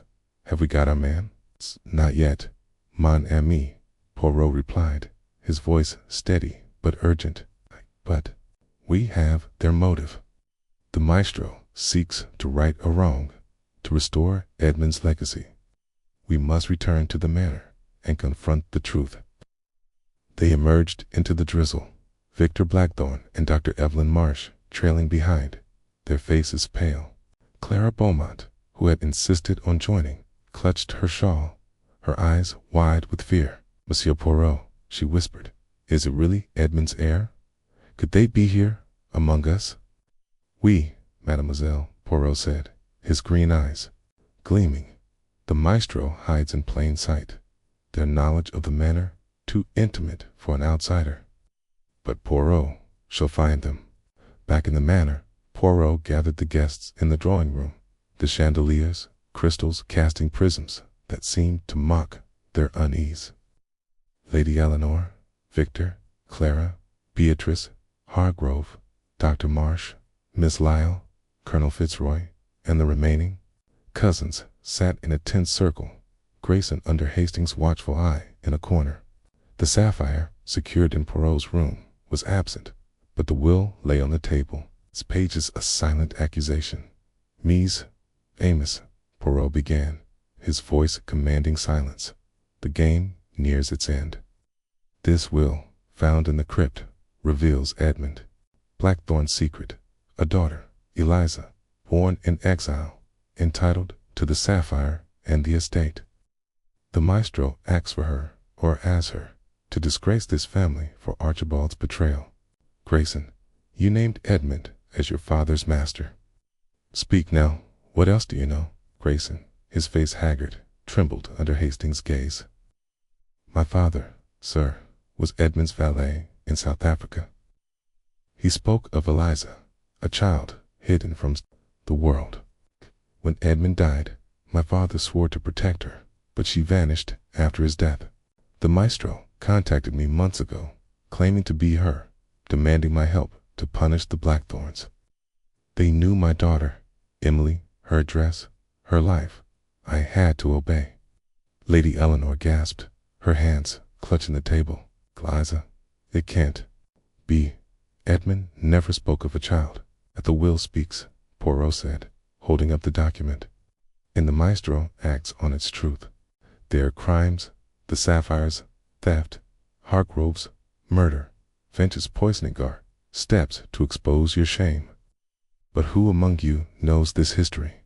Victor's face reddened. This is nonsense, Poirot. A fairy tale to justify murder. If Eliza exists, where is she? Poirot's eyes scanned the faces, lingering on Dr. Marsh, whose calm demeanor stood out. Madame Marsh, he said, you know the manor's secret sits plants, its passages. Did you know of Eliza? Dr. Marsh's lips thinned. I study botany, Monsieur Poirot, not family scandals. If this Eliza exists, she's no concern of mine. Beatrice Hargrove's voice was icy. You're chasing ghosts, Poirot? My husband's dead, and you're waving old papers. Find the killer, not a myth. Poirot's mustache twitched. The killer, madame, is no myth. They are here, and their motive is clear. Revenge for Edmund, disgrace for the Blackthorns. He decided to set a trap, using the will as bait. He announced, tonight I shall place this will in the library under guard. The maestro will come for it to protect their secret or to proclaim it, and Poirot shall be waiting. Hastings, ever loyal, volunteered to stand guard, his revolver ready. Poirot placed the will in a locked box on the library's desk, the quill and dagger crest etched on its lid. He hid in an alcove, a concealed vantage point behind a tapestry, and waited, his senses alert. The manor was silent, save for the distant tick of a clock and a patter of rain at midnight. A shadow slipped into the library, their movements swift and silent. The figure, cloaked in black, approached the box, a slender tool in hand to pick the lock. Poirot stepped from the alcove, his voice sharp. Monsieur Roar, perhaps, Madame Maestro, your game is over. The figure froze, then turned, their face obscured by a hood. A low laugh escaped, chilling in its familiarity. You're persistent, Poirot, they said, their voice muffled but female. But the will is mine. It proves the Blackthorns. Shame. Before Poirot could respond, Hastings burst in, his revolver raised. Hands up, he shouted, but the figure darted toward a hidden panel, the same one leading to the secret passage. Poirot gave chase, his small frame surprisingly agile, but the panel slammed shut, locking with a click. Mon Dieu, Poirot muttered, testing the mechanism. They know the manor as well as Grayson. Hastings, panting, joined him. Who was that, Poirot? Not Grayson, he's in his room, under watch. Indeed, Poirot said, his mind racing. The maestro's a woman, or disguises their voice as one, and they are close to close. He returned to the box, finding it untouched, but noticing a faint scratch on the lock, as if the tool had slipped. A single lavender petal lay nearby, confirming the maestro's presence. Poirot's heart quickened. The voice, the cloak, the petal all pointed to someone within the manor. Someone with intimate knowledge of its secrets. He gathered the guests at dawn. The will still in his possession, their faces haggard from sleeplessness. Mise, Amos, he said, the maestro came for the will last night, but they fled. They are desperate to protect or proclaim Edmund's legacy. Grayson, you said the maestro claimed to be Eliza. Did they ever reveal more? Grayson, pale and shaken, shook his head. Only that they knew my father's stories. Sir, I said, the Blackthorns would pay for their lies, starting with the sapphire. Poirot turned to Lady Eleanor. Madame, you denied Eliza's existence, yet the will is authentic. Hi. Is there a record of Edmund's life in South Africa? Her hands trembled. Archibald destroyed all correspondence after Edmund's exile, but there was a rumor years ago of a woman claiming to be his kin, but we dismissed it as a fraud. Poirot's eyes gleamed. A fraud or a truth buried? The maestro uses this truth as their weapon. He decided to search the manor's archives, hoping to find records of Edmund's exile. In the library, he uncovered a dusty ledger, its pages detailing the family's finances in the 1890s, A single entry noted a payment to a Miss E. Vandermerwe in Cape Town, marked for silence. Eliza, Poirot murmured, hidden, but not forgotten. He confronted Dr. Marsh, whose South African origins, mentioned casually at dinner, now seemed significant. In the greenhouse, she was tending her orchids, her hands steady, but her eyes wary. Madame Poirot said, "You hail from South Africa. Did you know of Edmund Blackthorne, or a woman named Eliza Vandermerwe?" Dr. Marsh's fingers paused. "I've heard of the Blackthorns, yes. They were prominent in Cape Town's social circles. But Eliza, a common name. I know no one by it." Her denial was too smooth, and Poirot pressed further. "The maestro uses lavender, as you do in your work. And you know the manners passages, its secrets. Are you Eliza's heir?" Dr. Marsh laughed, a brittle sound. "You're grasping, Poirot. I'm a botanist, not a vengeful ghost." Poirot thanked her, unconvinced. He resolved to watch her closely, suspecting her calm master. Deeper connection. He next spoke with Clara, whose timid observations had proven valuable. In the conservatory, she was sketching the sea, her hands trembling. "Mademoiselle," he said, "you heard a click in the gardens, a metallic sound. Could it have been a locket, like this?" He showed her Edmund's locket. Clara's eyes widened. "Yes, perhaps. It sounded like metal on stone, near the maze." Poirot nodded, the locket's significance growing. He suspected the maestro carried a matching piece, a symbol of their claim. He set another trap, announcing a meeting in the crypt at dusk to reveal the will's final secret. He instructed Hastings to hide nearby, ready to intercept any intruder. At dusk, Poirot stood by Edmund's tomb, the will displayed prominently. The crypt was silent, the air heavy with the scent of stone. A shadow moved at the entrance, and Poirot called out, "Show yourself, maestro. The game ends here." The figure stepped forward, cloaked but smaller than expected.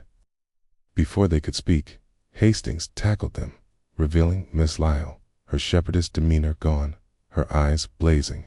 "You've ruined everything," she hissed, struggling in Hastings' grip. Poirot's heart raced. "Mademoiselle Lyle, you are the maestro, or another pawn." She laughed, a desperate sound. "Not the maestro, but I know them. They promised me wealth to help, to plant the notes, to watch you. I needed the money my family's ruined." Poirot's eyes narrowed. "Who is they?" Before she could answer, a loud crack echoed a gunshot from outside. Hastings rushed out, returning with a grim face. "Someone fired at the crypt, Poirot. They missed, but they're gone." Chapter 13. The final check made the gunshot that shattered the dusk outside. Blackthorne Manor's crypt on July 18th, 1925, echoed in Hercule Poirot's ears like a final note in the maestro's deadly symphony. Miss Lyle's unmasking as a conspirator, coerced into planting notes and aiding the true mastermind, had brought Poirot tantalizingly close to the truth. The Blackthorne sapphire, recovered from the crypt gas-filled trap, rested in his room safe, but the document revealing Edmund Blackthorne's secret daughter, Liza, and her claim to the family legacy had ignited a firestorm of motives. The maestro's campaign, the sapphire's theft, Mr. Hargrove's poisoning, the sabotaged chandelier, the knife in the secret passage, the poisoned groundskeeper, Finch, Roger Blackthorne's coerced theft, Grayson's blackmail, and now Miss Lyle's betrayal was a vendetta to disgrace the Blackthornes for Edmund's exile. With Captain Hastings at his side, Poirot stood in the crypt, the will in his hand, his little gray cells racing to anticipate the maestro's final move. The game was at its climax, and the checkmate was imminent. The crypt's stone walls seemed to close in, the quill and dagger crest on Edmund's tomb a silent accusation. Rain pattered outside, the storm's remnants lending a mournful air to the manor's grounds. Poirot examined the scene where the gunshot had originated. finding a spent cartridge near the crypt's gate, its casing marked with a faint M, the maestro's signature. "Mon Dieu," he murmured, pocketing the cartridge. "They are bold, but careless. This M is their pride, and it shall be their downfall." Hastings, his revolver still drawn, scanned the shadows. "Poirot, that shot was meant to scare us sore worse. It's Lyle's, not the shooter. She was with us. Who's left?" Poirot's eyes gleamed. "The maestro, mon ami, is among the few who remain. Their knowledge of the Manorite's passages, its secrets points to someone intimate with the Blackthorns. We must return and confront them, but with care." They escorted Miss Lyle, her wrists bound by Hastings' scarf, back to the manor, where the guests awaited in the drawing room. The chandelier's light cast eerie patterns, mirroring the tension in their faces. Lady Eleanor, Victor Blackthorn, Clara Beaumont, Beatrice Hargrove, Dr. Evelyn Marsh, Colonel Fitzroy, and the minor cousins sat in a strained semicircle, Grayson under guard in a corner. Miss Lyle's capture had shaken them, pained facade replaced by a defiant glare. Poirot held up the cartridge, its M glinting. "Mes Amos," he said, his voice a velvet blade. "The maestro fired on us tonight, but they missed a day. Miss Lyle, their pawn, has confessed her role-planting notes, aiding their schemes, but she is not the mastermind. The maestro is here, hiding behind a mask of innocence. The will of Edmund Blackthorn reveals their motive: revenge for his exile and the suppression of his daughter, Eliza. Who among you knows this name?" Lady Eleanor's hands trembled, her voice barely audible. "Eliza? It's impossible. Edmund never spoke of a child. Archibald swore he died alone." "Yet the will speaks otherwise," Poirot said, holding up the document. "Eliza van der Merwe, born in South Africa, was hidden to protect her. The maestro acts in her name, or as her, to dismantle your legacy. Miss Lyle, who is your master?" Miss Lyle's eyes darted, her defiance crumbling. "I never saw their face," she whispered. "Notes, always notes, slipped under my door. They promised money, said the Blackthorns owed me for my family's ruin. I planted the cloak, the vial, everything they asked." Poirot's mustache twitched. "And the gunshot, who fired it?" "I don't know," she cried. "They told me to keep you in the crypt, to delay you. The shot wasn't my doing." Poirot turned to the guests, his gaze piercing. "Maestro, it's desperate. It's their pawns, Serger, Finch, Grayson. Now Miss Lyle falling, strike from the shadows, but Poirot sees light where others see darkness. I propose a final trap to draw them out." He outlined his plan: a staged ceremony in the chapel, where the sapphire and the wheel would be presented as a gesture to appease Edmund's spirit. The maestro, he reasoned, would attend either to steal the sapphire or to ensure their secret was proclaimed. Hastings, ever eager, agreed to guard the chapel's perimeter, while Victor and Dr. Marsh volunteered to assist inside. As preparations began, Poirot searched Miss Lyle's room, hoping for more clues. Beneath her mattress, he found a diary, its pages filled with anguished entries about her family's financial ruin and her resentment toward the Blackthorns' wealth.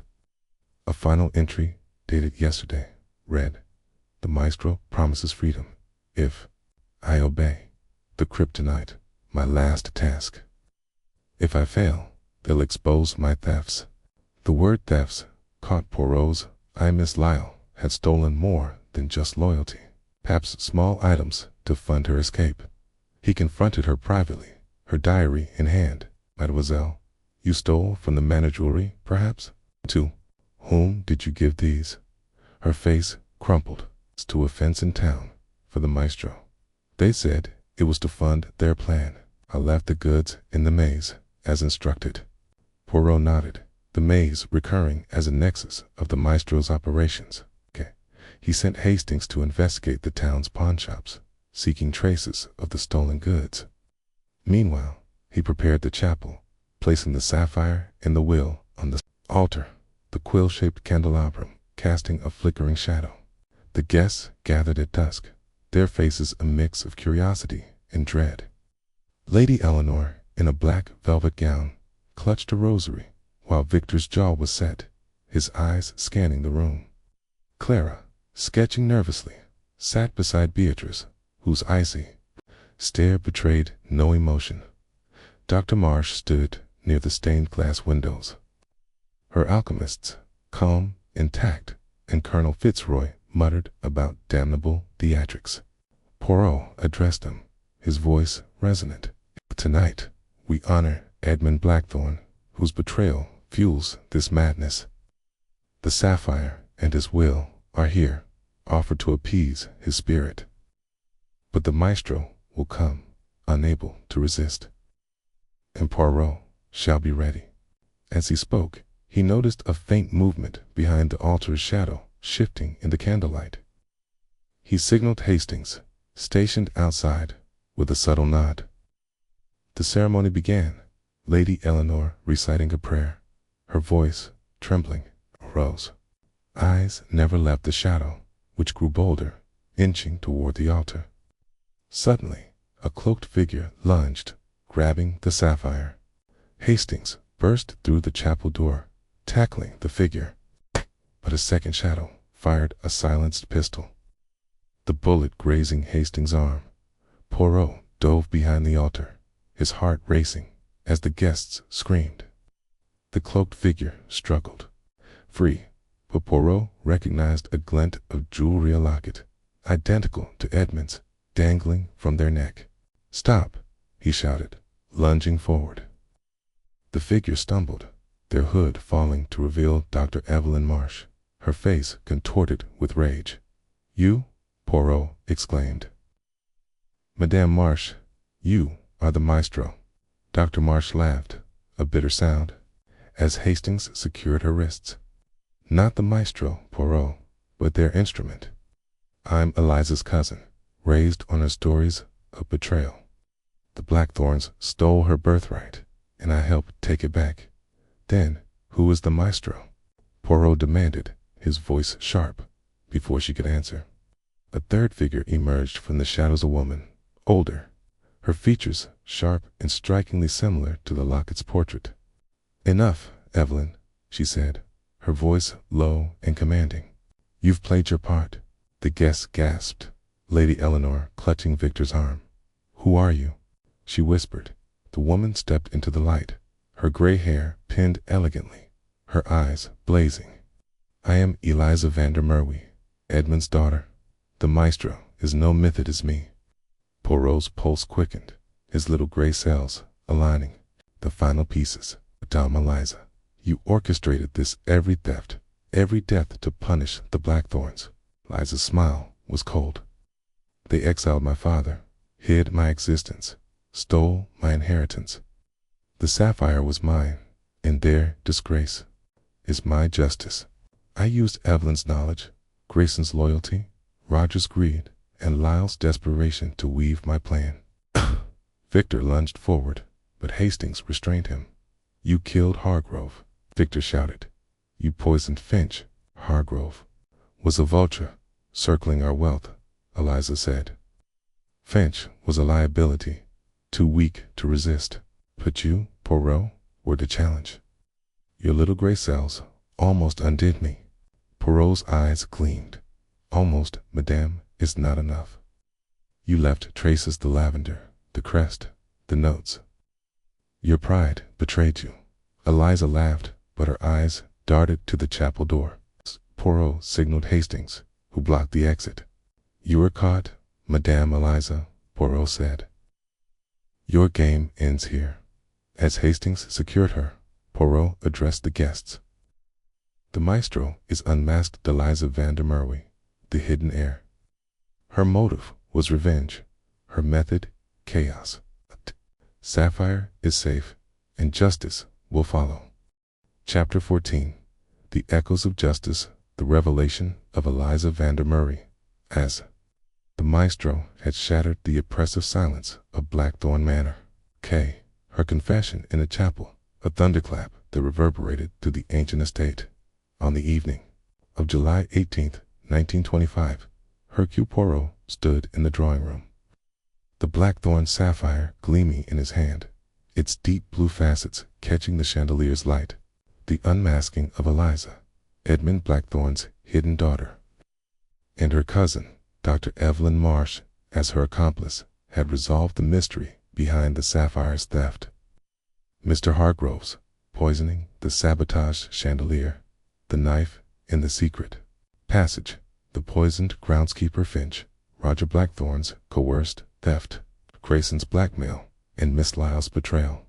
Yet, as Captain Hastings guarded the prisoners and the guests grappled with the truth, Poirot sensed an undercurrent of unresolved tension. The maestro's game was over, but its echoes lingered, demanding a final reckoning. The rain had ceased, leaving the manor cloaked in a misty hush, its Gothic spires softened by the twilight. Poirot, his charcoal suit pristine despite the day's chaos, gathered the remaining guests, Lady Eleanor, Victor Blackthorn, Clara Beaumont, Petrus Hargrove, Colonel Fitzroy, and the minor cousins in the drawing room. Grayson, freed from suspicion but shaken, stood by the door, his loyalty to the Blackthorns reaffirmed.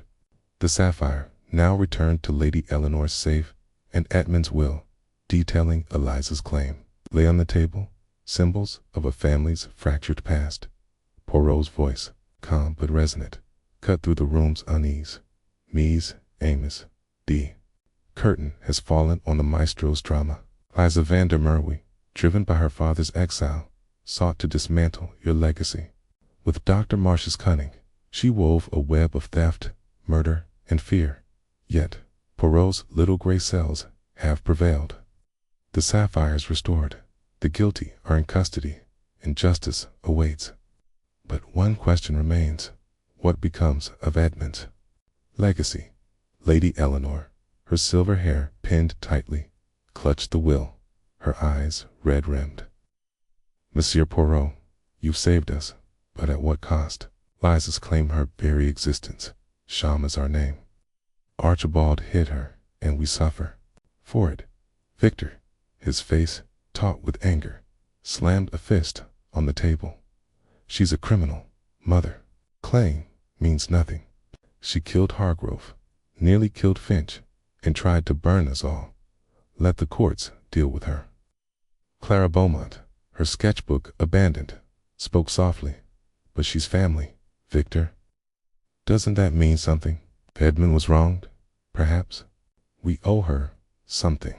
Beatrice Hargrove's laugh was sharp, her black morning gown stark against her pale skin. Owe her. She murdered my husband. Justice demands, she pays, not inherits. Poirot raised a hand, silencing the debate.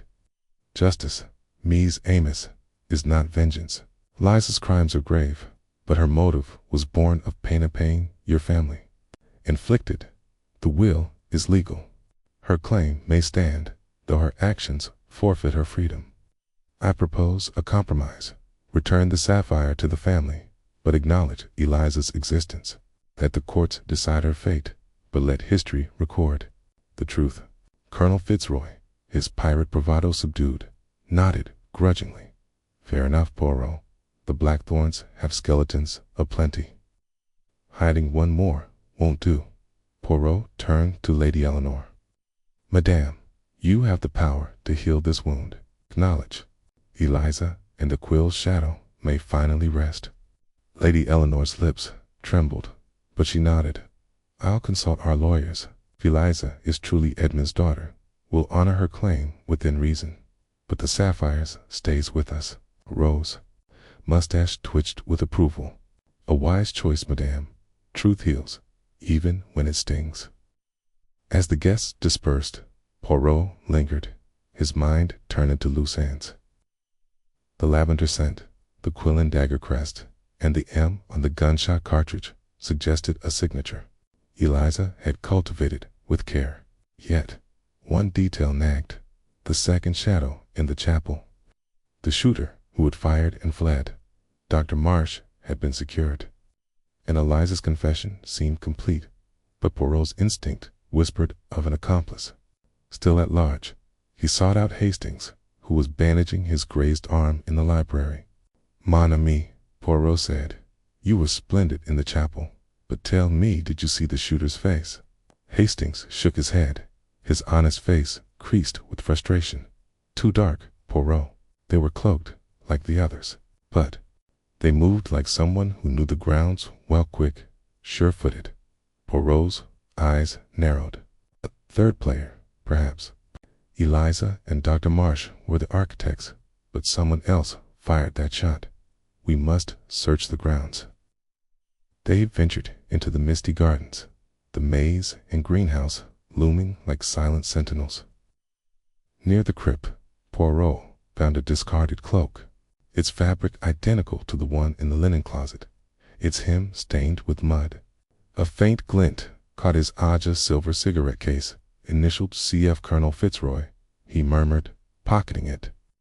The colonel, with its bluster and drinking, had been peripheral, but his presence near the crypt raised questions. Poirot confronted Fitzroy in the billiard room, where the colonel was nursing a whiskey, his pirate costume replaced by a rumpled suit. "Monsieur Fitzroy," Poirot said, holding up the cigarette case, "this was found near the crypt, where a shot was fired." "Care to explain?" Fitzroy's ruddy face paled. "That's mine, yes, but I wasn't shooting at anyone. I was in the gardens, smoking, when I heard the shot. I dropped the case in a panic, that's all." Poirot's gaze was piercing. "And yet, you said nothing of this. Why were you near the crypt?" Fitzroy's hands shook, spilling whiskey. I owed Hargrove money. He was pressing me, threatening to ruin me. I thought the sapphires. Theft might distract him, but I swear, I didn't kill him." Poirot's mustache twitched. "You are no maestro, monsieur, but you are a fool. Your silence protected the guilty. Did you see anyone else?" Fitzroy hesitated, then muttered, "A shadow near the maze.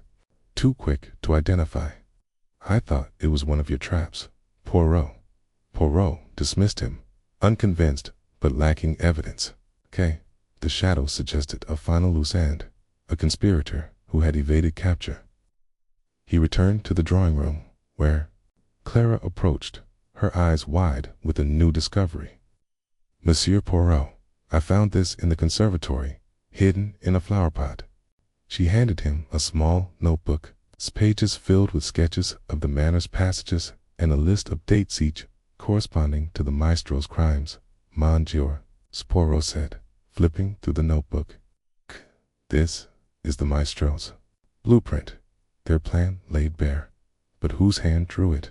Clara's voice trembled. "The sketches, they're in my style, but I didn't draw them. Someone used my sketchbook, copied my work." Poirot's heart raced. Clever forgery, mademoiselle, to frame you or to confuse us. The maestro's final trick. He gathered the guests one last time, the notebook in hand. "Mes amis," he said. "The maestro's game is ended, but their echo remains. This notebook, found in the conservatory, details their plans. Drawn to mimic Mademoiselle Clara's art, someone among us played a final card, firing a shot to protect Eliza's escape. I accuse no one, for now, but I warn you, Poirot sees all, and the truth will not hide." The guests exchanged uneasy glances, their trust eroded. Poirot instructed Hastings to deliver Eliza, Dr. Marsh, and Miss Lyle to the local constable, who arrived with a clatter of boots. As they were led away, Eliza turned, her eyes blazing.